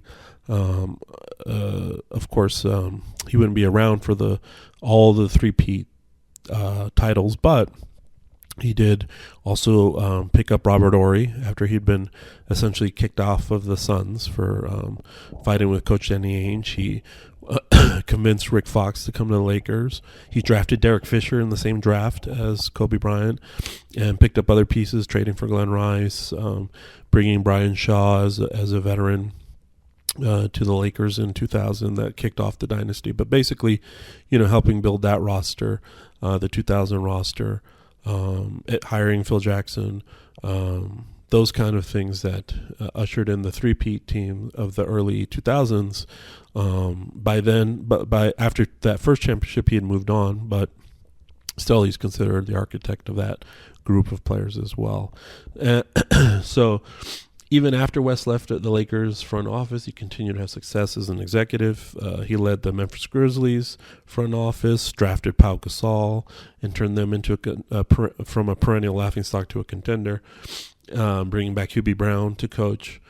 And then later on, he was part of the Golden State Warriors executive offices, more of a consultant, but famously threatening to quit if they traded Klay Thompson for Kevin Love. So that team was intact. He's credited with being part of those, the first 2 championship titles in the Warriors 4, I guess now, championship title-winning teams of the late 2010s.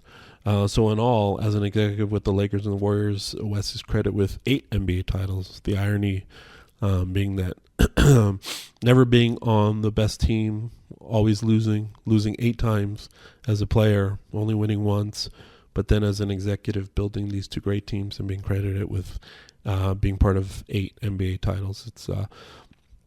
It's a great accomplishment, and I just want to note that in LA and in Lakers history, I mean, it just goes beyond that. Jerry West is probably one of those Mount Rushmore guys for sure, not only because he was a player, but also his experience as an executive helping those Laker championship teams. That to me makes him probably the greatest modern executive in sports, or executive in modern sports. Modern sports to me is like, post free agency, post racial integration in baseball, and also expansion. In hockey for sure, post expansion. I mean, when there was only 6 teams, yes, you could build a championship team, but there were so many advantages that those executives had that it's kind of absurd, to equate them with modern GMs with everything they have to go through with expansion, free agency, the way salary caps have been implemented. It's pretty amazing that Jerry West was able to do as much as he could, and I would argue that he is probably the greatest sports executive of the modern era, especially since he went on to help other franchises win, like I mentioned, the Grizzlies becoming a relevant franchise, and then of course being a consultant with the Warriors, though not in making all those front office decisions, obviously still being able to use his acumen to get the team to understand that losing Klay Thompson would be detrimental to the team, and obviously he's integral to the 4 NBA titles that they would win, and the 2 of them with Jerry West. Of course, he ended up moving on to the Clippers and helping them out as well, and turning them into contenders. The Kawhi Leonard deal, the Paul George deal, that hasn't borne NBA titles, but certainly shows just how well he, even up into his 80s, he could help in running a winning basketball team. So I thought about it, this whole greatest exec of the modern era, and I've defined it for you. This is off the top of my head. I picked out some people who come to mind who are also successful sports executives. Dave Dombrowski, and these are baseball guys. Dave Dombrowski, he helped build the 1997 Marlins, who won the World Series. He helped moved on to the Tigers and then turned them from perennial losers into a championship team.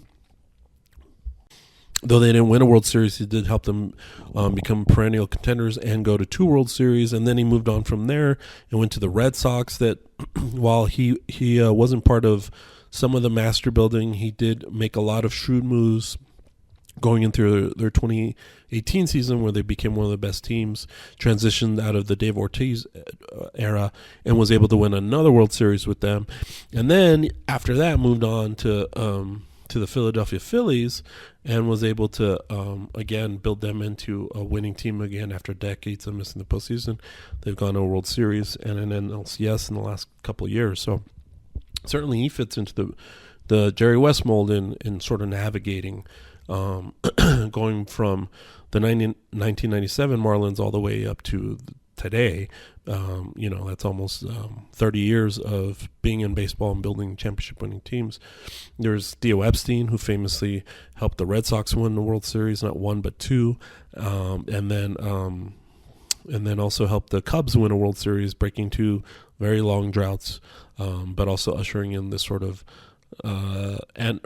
analytical way of winning, and sort of spawning this genre of GMs. I know that some people will say, well, Theo Epstein is a product of the Oakland winning way. Yes, to some extent, and but he was the one who was finally able to win. Of course, the Billy Bean couldn't win in Oakland, but that's all sorts of different types of circumstances there. But anyway, I think Theo Epstein is certainly gets credit for what he's done as a baseball exec, in turning those two franchises into big-time winning championship franchises. And then there's Brian Cashman, who was part of the Yankees Brain Trust of the late 90s and all the way up to now still, winning championships in different eras. So all those guys fit molds of winning championships in different eras of baseball, and also showing some greatness, shrewd understanding of player personnel, signing the right free agents, drafting the right guys to create success. There's Greg Popovich, Jerry Reinsdorf, Bob Myers in the NBA. Greg Pop, is the coach, but he was the one who put together the pieces to build the Spurs dynasty, and stayed involved in that even when he went to the bench. Yes, he lucked into Tim Duncan, but he was able to build around him with the pieces that they had, and then eventually went international with guys like Manu Ginobili, Tony Parker, and kept winning all the way up until winning a championship in 2015, winning 5 championships as a coach, but also having some GM experience in helping to build the team. Jerry Reinsdorf, who built the Bulls dynasties, even though he's much maligned by the players and personnel that was there, he was somebody who was smart enough to see and get guys like Scottie Pippen. Obviously, Jerry, getting Michael Jordan was not necessarily a no-brainer, but investing in Michael Jordan and making him the primary player in the Bulls, elevating Phil Jackson, that kind of stuff. And then in modern days, Bob Myers for the Golden State Warriors. Jerry West was part of that group, but Bob Myers was a GM from 2012 until last year, helping to build that Warriors dynasty, being shrewd enough to see that the salary cap would help him and bring Kevin Durant over to after they built the pieces to win a championship, bringing in Steve Kerr in. So all these coaches, much like Jerry West, had the acumen to get players that other people didn't notice, like Scottie Pippen, or the international players that Greg Popovich invested in.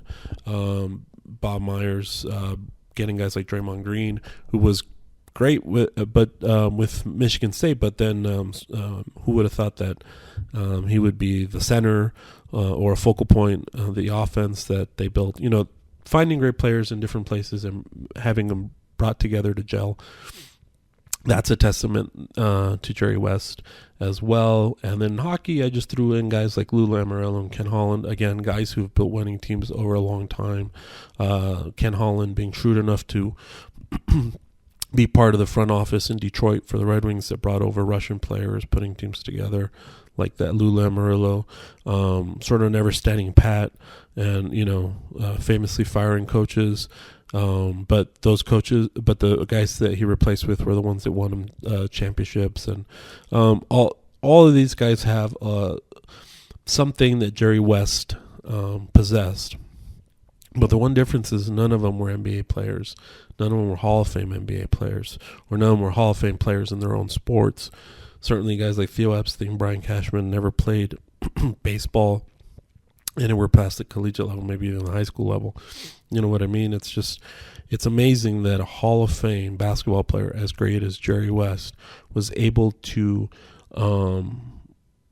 better than anyone, able to translate his drive, his ambition, and the greatness from the playing field to the front office. And he did it better than all these other people did. And despite the fact that they all have elements similar to Jerry West, I think that Jerry West is sort of a collective of all of their great acumen and decisions.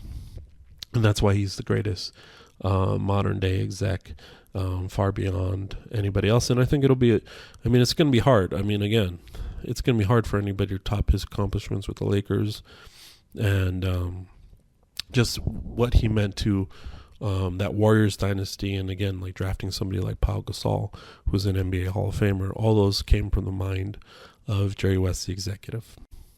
Now, the unfortunate thing about his passing that we were all reminded of was that at the end of his life, Jerry West is sort of persona non grata in the Lakers kingdom. Famously, his lifetime tickets for his family were taken away from him by some executive decision. I don't know who made it, but by some executive decision. And this happened after he went to go coach the Clippers, join the Clippers brain trust. He was never considered to be brought back from the Lakers after he was done in Golden State, and he had said he wanted to, especially in the wake of Jeannie firing her brother Jim Buss as head of basketball operations. So, and he did say some things about the organization, famously to Kawhi Leonard. I think he told him it was basically a shithole organization, and may have swayed Kawhi Leonard to choose the Clippers over the Lakers during that free agency period. I don't know. It could have been among a bunch of different reasons, because Kawhi Leonard is Kawhi Leonard. But that didn't reflect well for his relationship with the current leadership of the Lakers, and it seems like that was never mended. I was trying to remember if he was at Kobe Bryant's statue dedication this past year. It's possible he wasn't, because he had become frail and sick.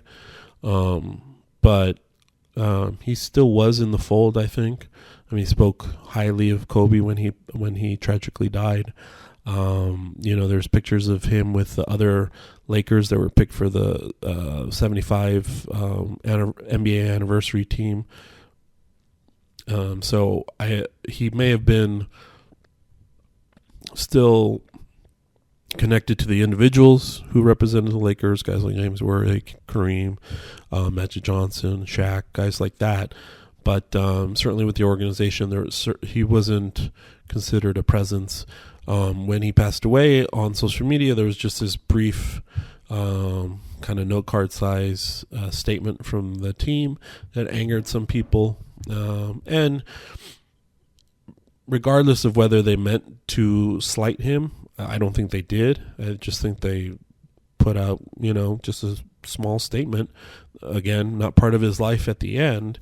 Unlike the Clippers, where he was still a member of the organization, I don't think it was with malice, but it certainly any PR person could have told you that there should have been a little bit more glowing retrospective of his relationship with the Lakers at the end.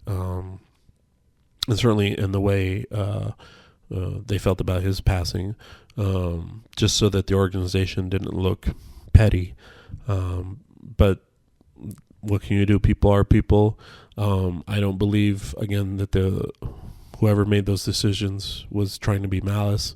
But it just certainly looks insensitive at the time. I don't think ultimately, in the grand scheme of things, it's that big of a deal. His statue is outside of Staples Center. If the Lakers ever move somewhere else, his statue would follow. His number is always going to be up in the rafters. If there was ever a Lakers museum or a Lakers Hall of Fame, like a physical one, obviously Jerry West would be front and center in all the mirrored ways that he was part of the team. And so I don't think how things ended up at the end were a reflection of Jerry West. It's probably more a reflection of the current leadership of the Los Angeles Lakers, and that's sad, because he should be and will always be in the minds of fans, whether they were older and got to see him play, or they were my age and got to see what he built, or they're younger than me and they've learned about what Jerry West did for this team. He should always be held in the highest esteem when it comes to being part of Los Angeles Lakers history, and certainly LA sports history, and NBA history. I forgot to mention, there's so many things you can say about Jerry West that I forgot to mention. Oh, by the way, he was also the silhouette of the logo. The NBA refuses to acknowledge it. I believe one of the reasons they refuse is because they don't want to make it bigger than the collective, basically, that kind of thing. But it's kind of pretty much well known that the silhouette, the logo of the NBA, is the figure of Jerry West, and I can't think of a more fitting tribute that even he denied should be that tribute, but I think it's fitting that he embodies not only his relationships with the Lakers and the other teams that he was a part of their organization, but also the NBA as a whole, and that no one will ever take that away. That anybody who asks, well, where'd they get that logo design, when they could say that was Jerry West in play. And I think that's very deserved. So a long life lived, a legend gone, but certainly never, ever will be forgotten, Jerry West. I hope you enjoyed that. I really did. Thank you, Jamaal. And now I'm going to give you a few minutes of my moving CARCast, and I don't mean moving like emotionally moving. I mean like literally I was moving Megan out of her apartment at Berkeley. So here's 5-10 minutes of that for you. If you do want to listen to the whole thing, it is on the subscriber-only feed, available at patreon.com/whatsbruinshow or whatsbruinshow.com for just a couple bucks. $2. Or on the Substack feed at whatsbruin.substack.com for just a little more than $2. $2. Or if you just want to subscribe to the bare minimum. The bare minimum. Check the link below, and it'll be on there as well. You don't have to pay nothing. Here's a little bit of it. Enjoy. California, here we come. The bare minimum. Go, Golden Bed. Berkeley is actually really great. Suck it, Stanford. I can't wait to go back. I'm building such a community there. Golden Bed. Golden Bed. Golden Bed. Suck it, Stanford. Welcome to the bare minimum. 1, 2, 3, 4, 5, 6, 7, 8, UCLA, fight, fight, fight. UCLA. You're listening to Brett Hundley and Company. What's brewing? Down here, it's our time. We watched the game. Here's a tough contested three. Adams buries it. Boom. He passed the ball so much more. In the face. We're everyday Joes talking good UCLA talk. Hey, boys. How about these guys? They got playmakers out there. Jake. I am rather hairy. I love you. Bill. And where are the white women at? I don't know fully what's going on. Mike. Careful, man. There's a beverage here, Well, hello, and welcome to What's Brewing, the CARCast. I'm your host, Jake Merrifield, and I'm coming to you hat in hand with yet another apology. My hat's not in my hand, it's on my dashboard, as I'm driving down Cedar Street in Berkeley, California, in a last-minute, single-man move out to a storage facility of my daughter Megan, the Berkeley Bear, of her apartment, which we found out 3 days ago that it would be extremely advantageous to us to move, but only if we were out by June 30th.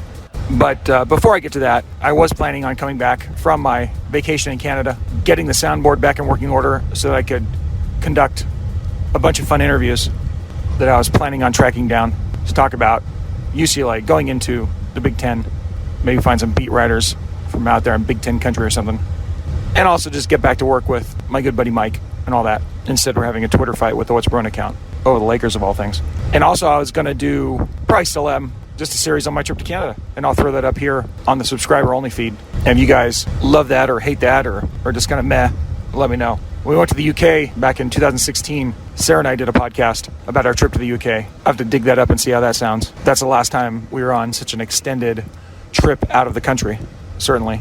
Although we did have a week in Mexico a couple months ago. But our journey to America's Hat was wonderful. It was fraught with some travel hiccups, which I'll get to when I talk about that. But overall, Montreal, Quebec City, Toronto, great cities, along with the bonus of Niagara Falls, which was spectacular. Really was just a lot of fun. It was a little too long for my kids, but I had a blast. But I'll save that for another pod. I'm going to try maybe to record some of these things as I'm driving back down from Berkeley. Hopefully tonight. We'll see. I've been up here this is my third day here, and it all came together fast, but hopefully I'll be out today, the 29th. But it was kind of a crazy turn of events because, we're sitting in Toronto. I don't remember what we were doing at the time. We might have been at the top of CN Tower, or we might have been at Casa Loma. But at a certain point, Megan, who's in Paris still, texts me a bunch of screenshots of some documentation that her friend Mez found at her apartment. Thank God we asked Mez to go check out her apartment, by the way. And she ended up talking to the representative of the people that bought Megan's apartment apartment building right across the street from northwest corner of campus. When Megan had moved in about a year ago now, almost exactly a year ago, the guy that she rented from had told her that he was thinking about selling the apartment complex, or that he was in the process of, I think. And we had heard a little, rumblings or whatever that the sale was going through, and we had just gotten a letter saying who we're supposed to pay the new rent to and all that stuff. And that literally just happened this month before we left on our trip. And so I was getting ready to change how I send the rent payment. And then anyways, we're on vacation, and Megan's friend, sends Megan and I these documents that are equivalent to saying the building's been bought out, you're welcome to stay, but if you leave, we'll pay you out some money. Now, just as a background, the living conditions up here in Berkeley, it's a wonderful place to live, but it's a crazy, weird city, and the apartments are all ancient, 100 years old or more, and nothing quite works right. And it's kind of like living in Westwood. You're paying way too much money for a place that under other circumstances you would not put up with. And that's kind of what her apartment this time was, but it was literally the best option available for her at the cheapest price for what she got. We have a studio apartment for her. But last year when she moved out of the dorms, I don't remember if I had shared this with you all or not, but she and we were the victims of some fraud trying to set up an apartment remotely last year. We got scammed, and I'm still kicking myself over because, after the fact, you're like, oh my God, how dumb are you? Especially being a cop. But we all have our weak moments, and that's what this was. But we got fleeced for, what we were planning to use to move into her apartment last year, and it hurt quite a bit. And then we found this apartment, and we felt very fortunate to get into there, and it's worked out, other than the things I'll get to in a minute, which is why we're motivated to move, in addition to the weird circumstance of it. But anyways, they're going to pay out enough money to make it worth the while to drop everything, come up to Berkeley, and move into a storage, which is where I'm at. I'm almost at public storage now, so I'll come back in a minute. And that's kind of how I ended up here after making some more logistical errors. But I'm going to load the truck right now. I got a bed and a dresser, and then I'll get back to you.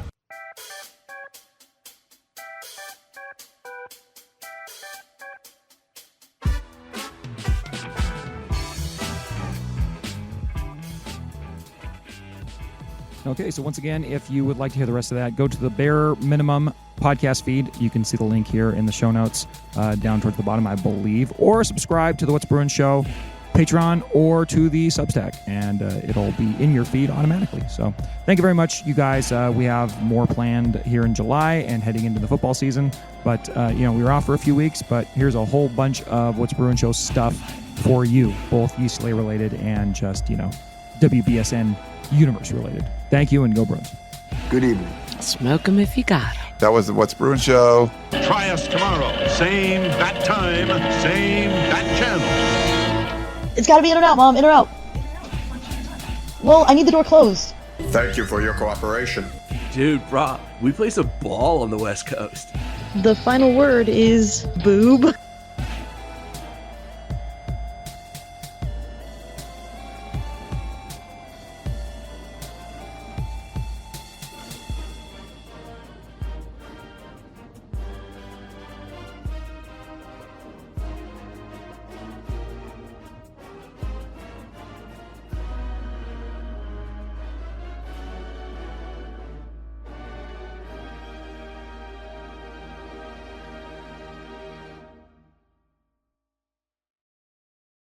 This is Maurice Jones-Drew, and you're listening to the What's Bruin Show.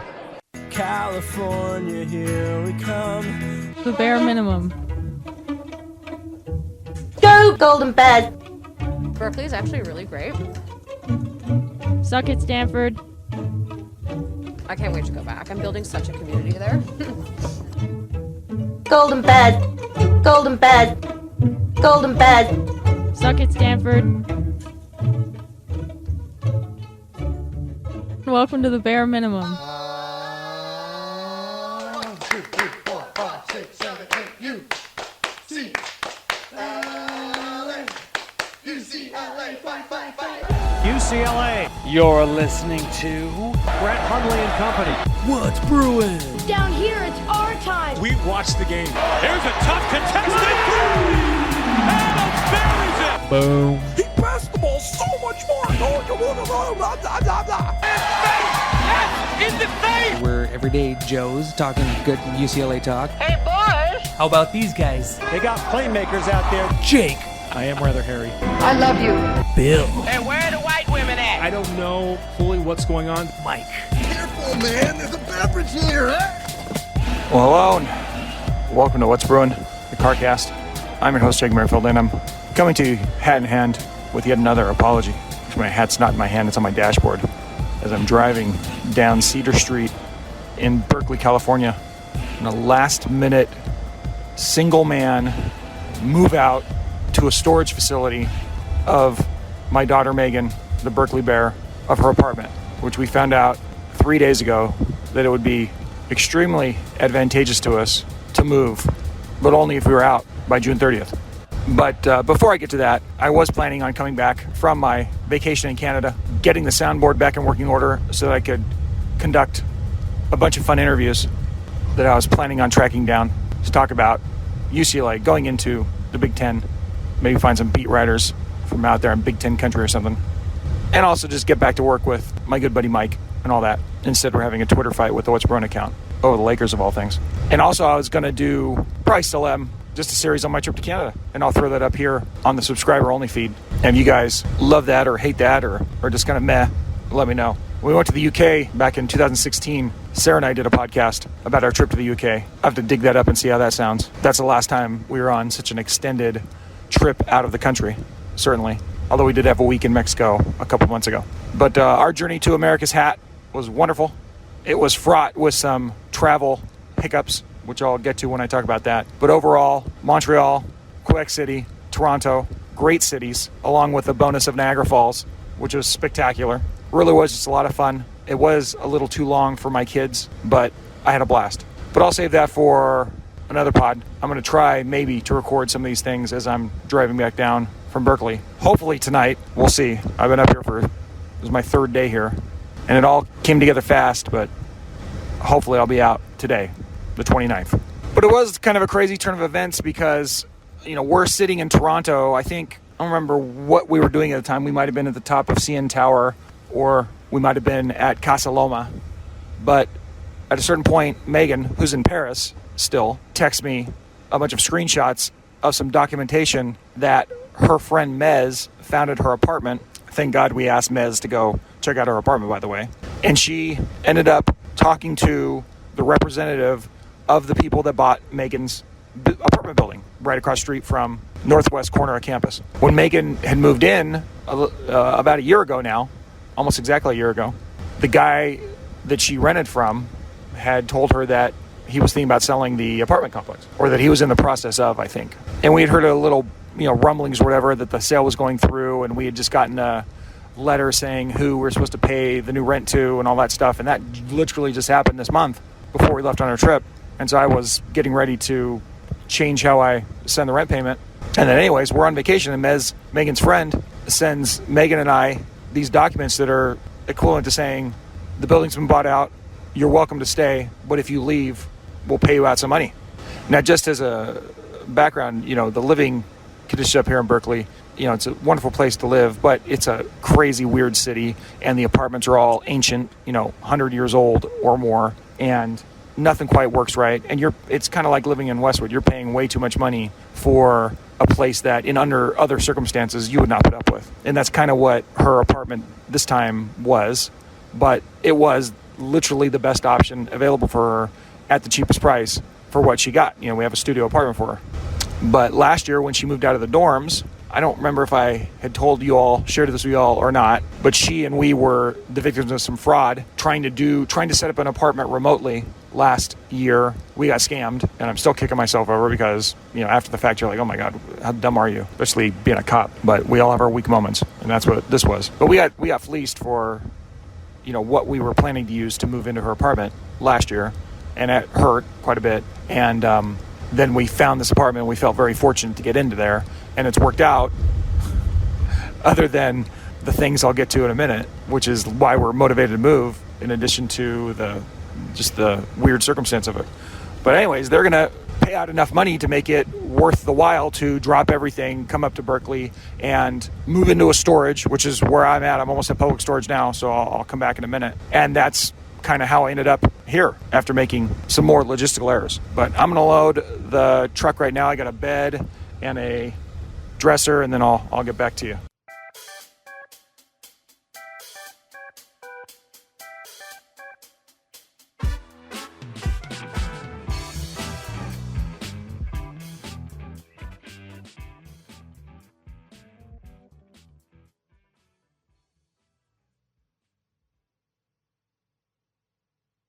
All right, carload 3 is done. Storage is probably about half full, 60% full. I was very worried that I wasn't gonna have enough space, but now I have the bed and the couple of the big things in there, and now I'm less worried. So I think it'll be okay from that standpoint. So one of my flubs or mistakes that I'm about to admit to, I think I'll be good. But, as we finish this podcast, either I'll be successful or not in my endeavor, and we'll do a final tally at the end. But I think I'm going to have enough space. That's a good thing. But yeah, before I talk about the things that went right, let's talk about the stuff that I didn't anticipate, or the things I outright did horribly when trying to plan an impromptu move of someone else's apartment that you haven't been to in a while and that you really don't have any idea what's in there. And that really was the problem. Megan's not here to pack anything up, although her friend did come and pack a few things for her, which was very, very helpful. It's not like I'm familiar with the Berkeley area. I mean, literally while I was doing this podcast right now, I just had the realization of what street I need to take to get from the university down to one of these freeways down here, because it feels like every time I've ever gone anywhere up here, which has been multiple trips, 10 trips by now, I feel like every time I put in a direction, a map quest, something in Apple Maps or Google Maps, it takes me a different way than I went the time before going to the same place. So that just blows my mind with Berkeley. And nothing's convenient. Everything is a 4-mile-an-hour crawl down tiny streets. That part, it reminds me of Montreal in that way, which I'll get to on that podcast. So I drove here on Thursday, and then the first part of this is just being at a disadvantage because Megan's not here. I don't have really any connections to anybody up here. I wasn't going to ask someone from down south. I had a couple people offer, thank you George, to come up, and move over the weekend. But I'm not going to inconvenience someone like that, especially not someone in my family. And then meanwhile, Molly had already scheduled herself to work, so I couldn't drag her along. Malcolm is starting his summer school on Monday, and he had just been on this 2-week-long vacation. He just wanted to be home. And although I should have just dragged him up here to help me, because he would have been extraordinarily helpful, having a 14-year-old super strong kid, they're built for moving, basically. But just a little bit of the, being an old softy, I didn't make him come up, although I'll remind him of this for years and years and years. And if he's blessed to have a family and have kids, he's going to be hearing about this when he's doing something like this for his dang kids. But Malcolm couldn't come up. Sarah had to work. And add into the fact that, this was a letter. I hadn't had a conversation about the situation. So I had to come up, figure out the logistics of the actual transaction. And by the way, my good friend Jacob Kachadrian, attorney at law, helped me out in that regard, represented me and Megan from Florida. He's on vacation. So the one friend I did lean on was Jacob Kachadrian. But none of that was worked out when I got up here to Berkeley. It was all in the midst of being worked out. And Megan's in a 9-hour time difference. And so it was just going to be me up here. Oh, yeah, by the way, in addition to that, I didn't know where we were going to move her to. I had to come up here and figure that out too. Luckily, the old building owner, the guy who sold the place, I reached out to him, and he had an apartment that's going to be available. But I didn't know any details on it, and he's kind of sketchy about getting back to you. He'll send a text every other day. So he just tells me to meet him at this address at 5 p.m. on Thursday night. And I don't know really anything about it other than there's a vacant apartment. I don't know when, and I can't get the details from him. So I'm driving up to Berkeley without an actual deal in place, without knowing where I'm going to move, with Megan's apartment 95% unpacked, and I'm wearing sunglasses. Blues Brothers reference for you. Now, luckily and thankfully, the whole deal got wrapped up pretty much on Thursday to where I knew what was happening on that end of it. Additionally, when I went to check out the new apartment, I ended up walking out of there with kind of a tenuous deal in place. So that kind of solved that problem too. So luckily, by the time Thursday night was over, I had clarity as to what I had to do. So then I rented a public storage after shopping around a little bit, but I didn't get to do that until Friday morning. And then I was looking at renting a van, which I absolutely should have done, or a truck, but I kind of dropped the ball on that. More on that in a minute. So I started packing Thursday night, and let me tell you, my daughter, God bless her, I love her to death. She's a wonderful, wonderful kid, wonderful young lady. But oh my God, moments like these, I actually realize that it's a shame that she's my kid and not my wife's kid, because oh my God, does she have so much stuff in her apartment. And she, talking about moving in, every single part of the apartment was covered in like posters and cards. It was a wonderfully beautiful, cute apartment, but it was very lived in, and there was stuff all over the place. And she has accumulated quite a bit of stuff since we moved in just a year ago. So just packing up all the delicate stuff, pictures and frames and things like that, basically took me all Thursday night until like 12:30 in the morning. And I went to sleep dead tired, woke up, and went and got the storage. All right, I'm going to go eat breakfast at In-N-Out now. I'll be back in a minute. Everything fresh, nothing frozen, that's no lie. That's what goes in it, in and out. That's what it's all about. In and out, in and out. That's what a hamburger's all about.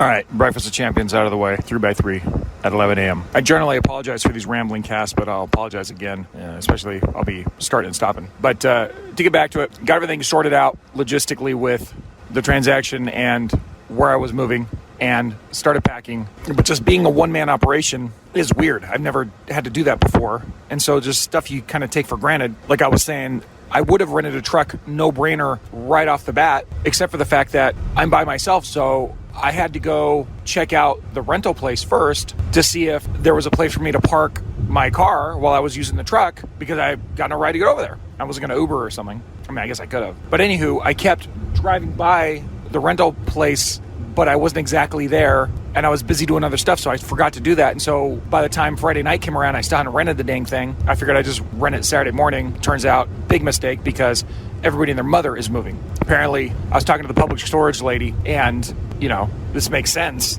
to me now in hindsight, but it's the end of the month, so everybody's moving out to avoid their, next rent payment. And that could be for public storage, it could be for apartments. That's why when I pulled up to the U-Haul on Saturday morning just to double check they didn't have anything, I swear to God, I pulled on this lot, he's got 30 goddamn trucks.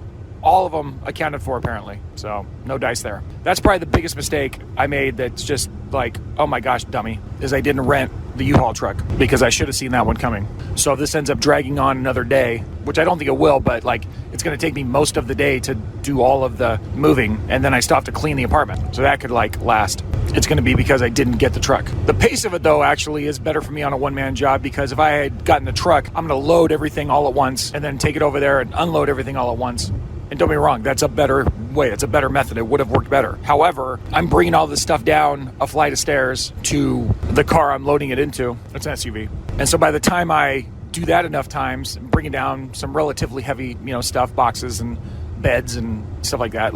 There really wasn't anything in the apartment that was more than a one-man lift. It's a queen-size bed, but I got that. It's no big deal. That was the most awkward, heaviest thing probably. But it's the most inconvenient apartment. It's a second floor with a twisting staircase. It's just like, oh my gosh. So by the time I actually bring down enough stuff to load up the car that I'm using, I actually need a break anyway. So it absolutely would have been better to get all done at once, but the pace that it's forcing me to take might be better for me overall, so I just don't kill myself in one trip. And now I have a little bit of time to gab. I ended up renting a public storage. I haven't done that in a while. We have one for the Grizzlies, but my partner rents it for us, so I didn't have anything to do with that transaction. Public storage has come a long, long way. I will say that. I was looking at public storage, I was looking at extra space storage, and then there was a couple Berkeley, one-off storage places. I was looking for the cheapest thing, but when you're booking it online, they do tell you, oh, this one's on the second floor. Oh, this one has stairs. Oh, this one is in climate controlled. And I will say, I got a pretty good deal in public storage. It ended up costing like $150 a month for the space I rented, which I'm saving entire month's rent with this as well. So that more than covers that, even if I have to pay an extra month because we don't get out on time by July 31st or whatever. But I got the climate controlled space because some of Megan's stuff is delicate, and I didn't know what the July was going to be like in Berkeley, although it probably would have been fine. And that ended up being a very good decision, because when I'm loading the stuff or unloading it and taking it to the storage, it's like a freaking long ass corridor. It's like I'm going to have to walk like 100 yards from my car to the space. Luckily, so far I've been lucky, and they've always had carts available for me, so I'm not having to carry this stuff. But I already said bringing the stuff from the apartment down to the car is pretty taxing. But then loading it into the storage is kind of nice because it's like 70 degrees in there. It gives me a chance to cool down a little bit, even though I'm still moving stuff. Let alone at the end when I'm like really squeezing stuff in there, because I'm going to fill up the whole damn thing. I'm probably going to spend at least a half hour or whatever juggling stuff around. And to say I don't have to do that in the heat or in a stuffy ass building, and that makes me happy too. So the public storage was a win. Plus, now they have an app to where you don't have to enter in the code. It uses the Bluetooth on your phone, open the gates, open the doors. It was pretty cool. So I was surprised at the evolving technology of public storage, although I shouldn't be because, it's like anything else. I just haven't had to use one. The other thing that went well was Megan's friend, Mez, the one who apprised of the situation in the first place. She was able to pack Megan's clothes up into bags. So that was something I didn't have to do. And I wasn't looking forward to, just from the respect of, packing up my daughter's unmentionables. All that was done before I got there. So another shout out to Mez. Good job, kid. So, yeah, I think I'm on pace now.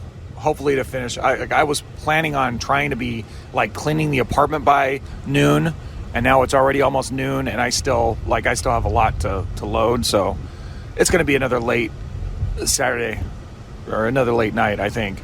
And I don't know if I'm going to get home tonight or not, but it could be worse. And at the end of the day, it's all very worthwhile, and not just from the standpoint of the details of the transaction with the apartment, just from the standpoint of this apartment was a good deal for us, the one that Megan lived in for last year, and it allowed her to be on her own, independent, have her own space, make her comfortable, and that's what we wanted, and that's why we were paying to have her live on her own as opposed to with a roommate, and she's, got used to that and it's been good for her. However, the part of the apartment that didn't work out was actually pretty bad because I said earlier that it was directly across the street from the university, and if you've listened to the Bare Minimum at all, we've talked about this a little bit. But there's this massive construction project going on at the university, and it started basically when she moved in. And it wasn't slated to stop until the year she was moving out. So trying to sleep in that place, and I would always say, oh, Megan, it can't be that bad.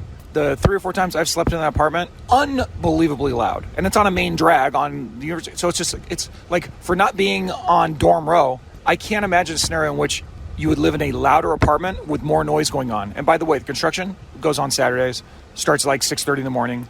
So noisy.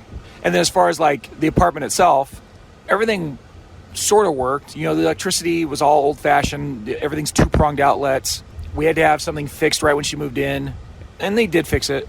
The sink in the bathroom it works, but it's this weird sink. Like for Megan, I'm sure it was fine with her smaller hands, but like I could barely wash my hands in the sink because the angles are so weird, and it's just living in that apartment. It's an apartment that had a lot of character, and it was very cute, and Megan turned it into a super cute place. But OMG, there were things about that apartment, most notably the construction noise and the noise in general, just being on the drag.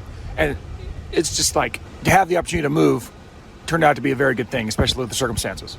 And the new place she's moving to is really just a block or two away, and it's closer to the places she's probably going to frequent too. So that part, it looks like that's going to work out real good. And then you take into the account the deal that we got, and it's like an absolute no-brainer, slam dunk, because we had to move her into a place that's going to be more expensive, but even with the additional cost of the apartment, and that's only if she stays there for the next, over the next 2 years, if she stays there, that's covered by like less than 20% of what we're getting in this deal. And then if you look back at us, this deal recouping what we lost in the fraud, and the rest is all just gravy. I'll look at it as, a scholarship. So a giant blessing, windfall, fortunate turn of events. We'll see what we'll be saying next month when we're moving Megan into the new place, which is an equally old building, although it will be much quieter. We'll see what kind of pitfalls that creates. I'm sure there'll be something.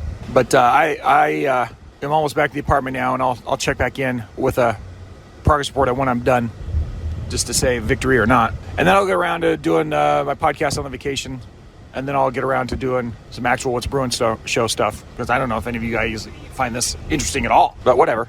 I'll sign off on the next one. But in case I don't, thanks for listening, and go Bruins.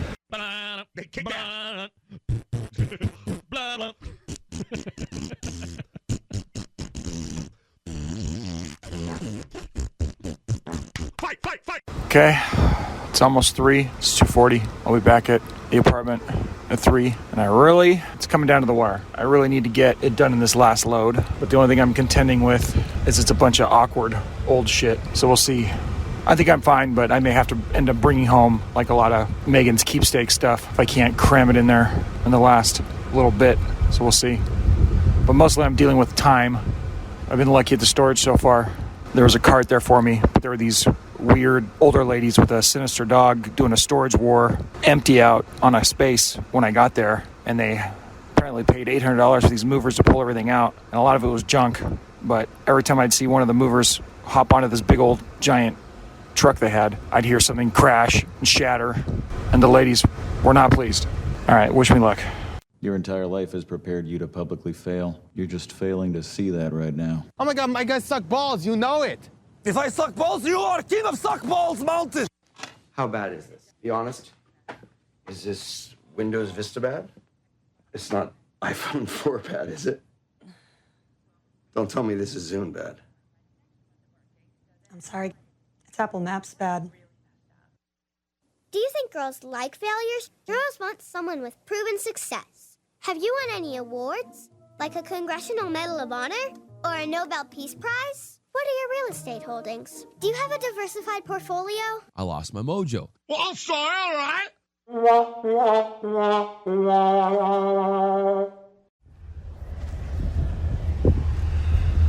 All right. It's 4:15 in the afternoon, and what was supposed to be my last load came up just short. I probably could have done it strapping something to the roof. That would have been fine. But right when I was about to leave, I ran into the guy that I'm supposed to settle up with at the end, and he's only around until 5 p.m. So I'm going to have to catch him in the morning anyway. So all the effort into making this the last run. Like, it's good I'll be able to get, hopefully, the thing squared away, the storage squared away tonight, and then tomorrow just drop off the last couple things, including a lot of, like, Megan's fragile stuff. So I can set aside a spot for that. But the dream of being on the road Saturday night is dead. That's fine. Now I just have an overfilled Hyundai Palisade with sharp objects pointing in every direction. And if I survive this trip without puncturing some of my wife's leather seats, I'll consider myself lucky. So we'll see how it goes. All right. I'll come back in a minute when this is all done, unless something else crazy happens.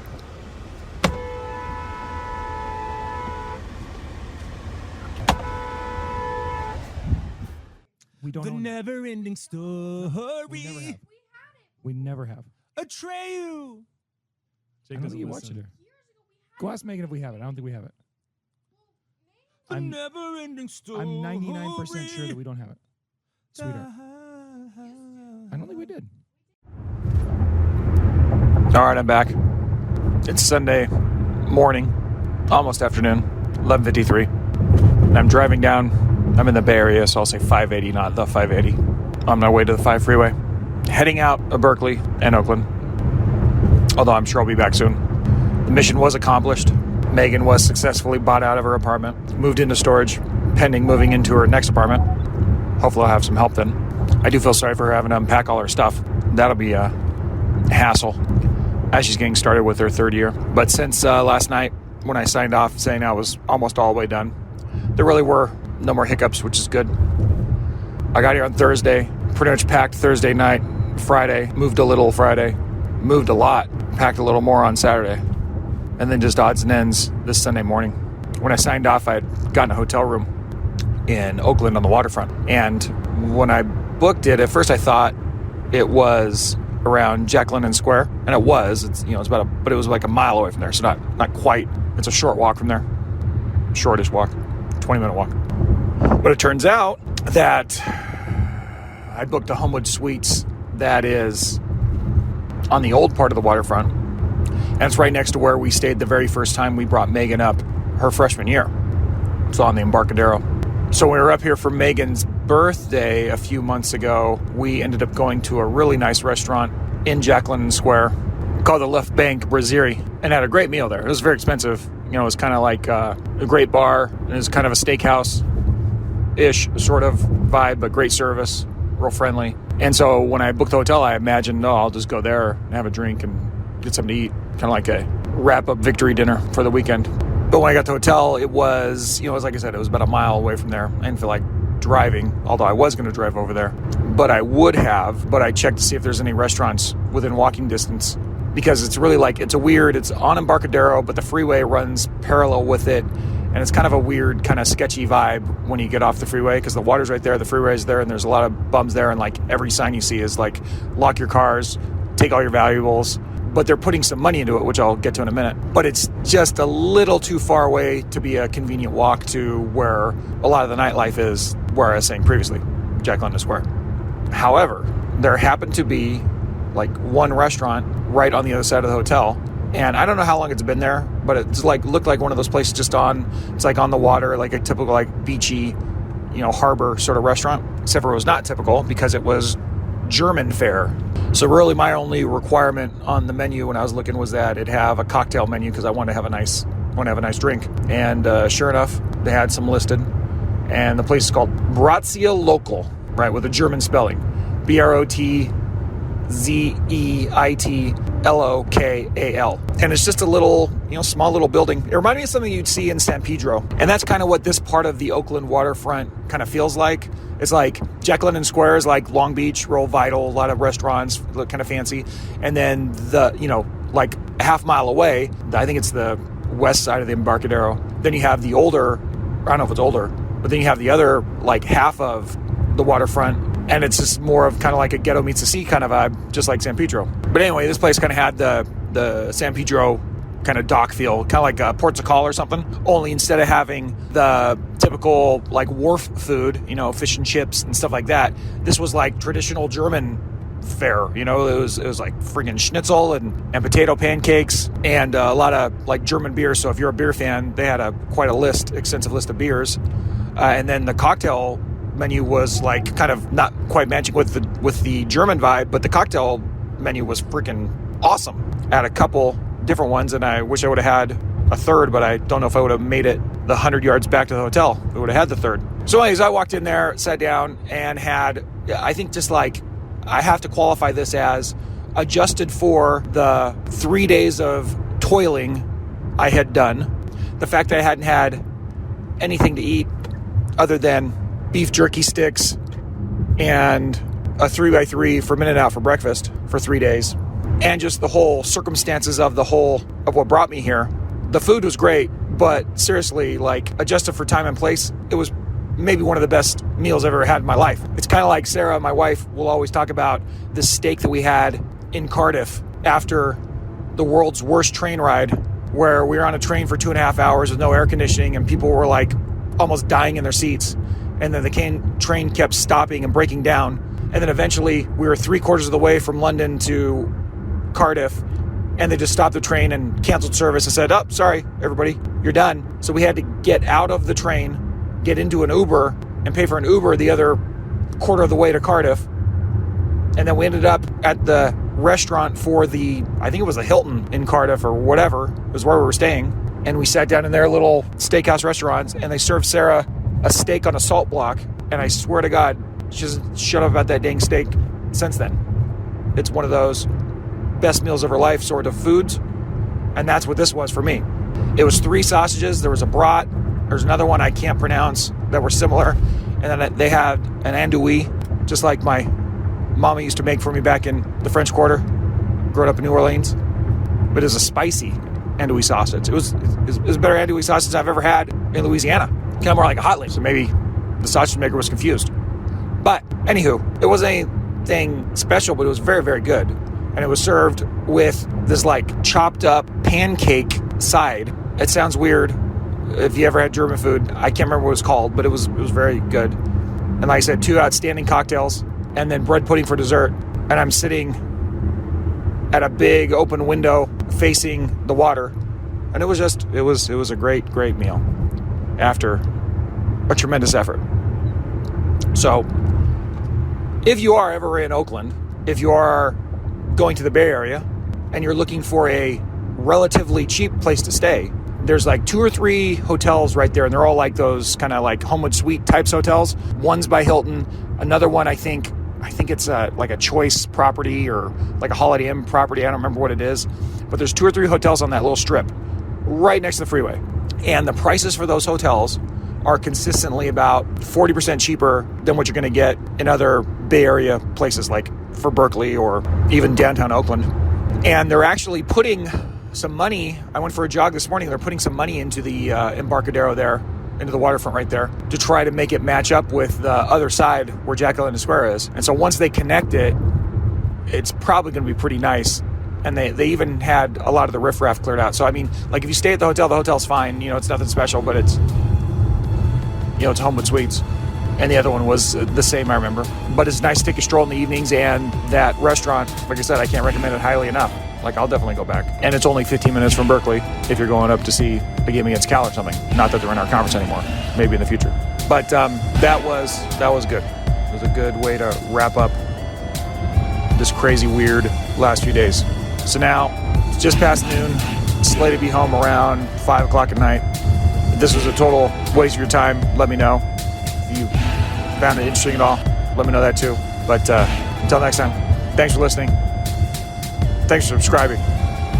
And go Bruins. Good evening. Smoke 'em if you got 'em. That was the What's Bruin Show. Try us tomorrow. Same bat time, same bat channel. It's gotta be in or out, Mom. In or out. Well, I need the door closed. Thank you for your cooperation. Dude, Rob, we play some ball on the West Coast. The final word is boob.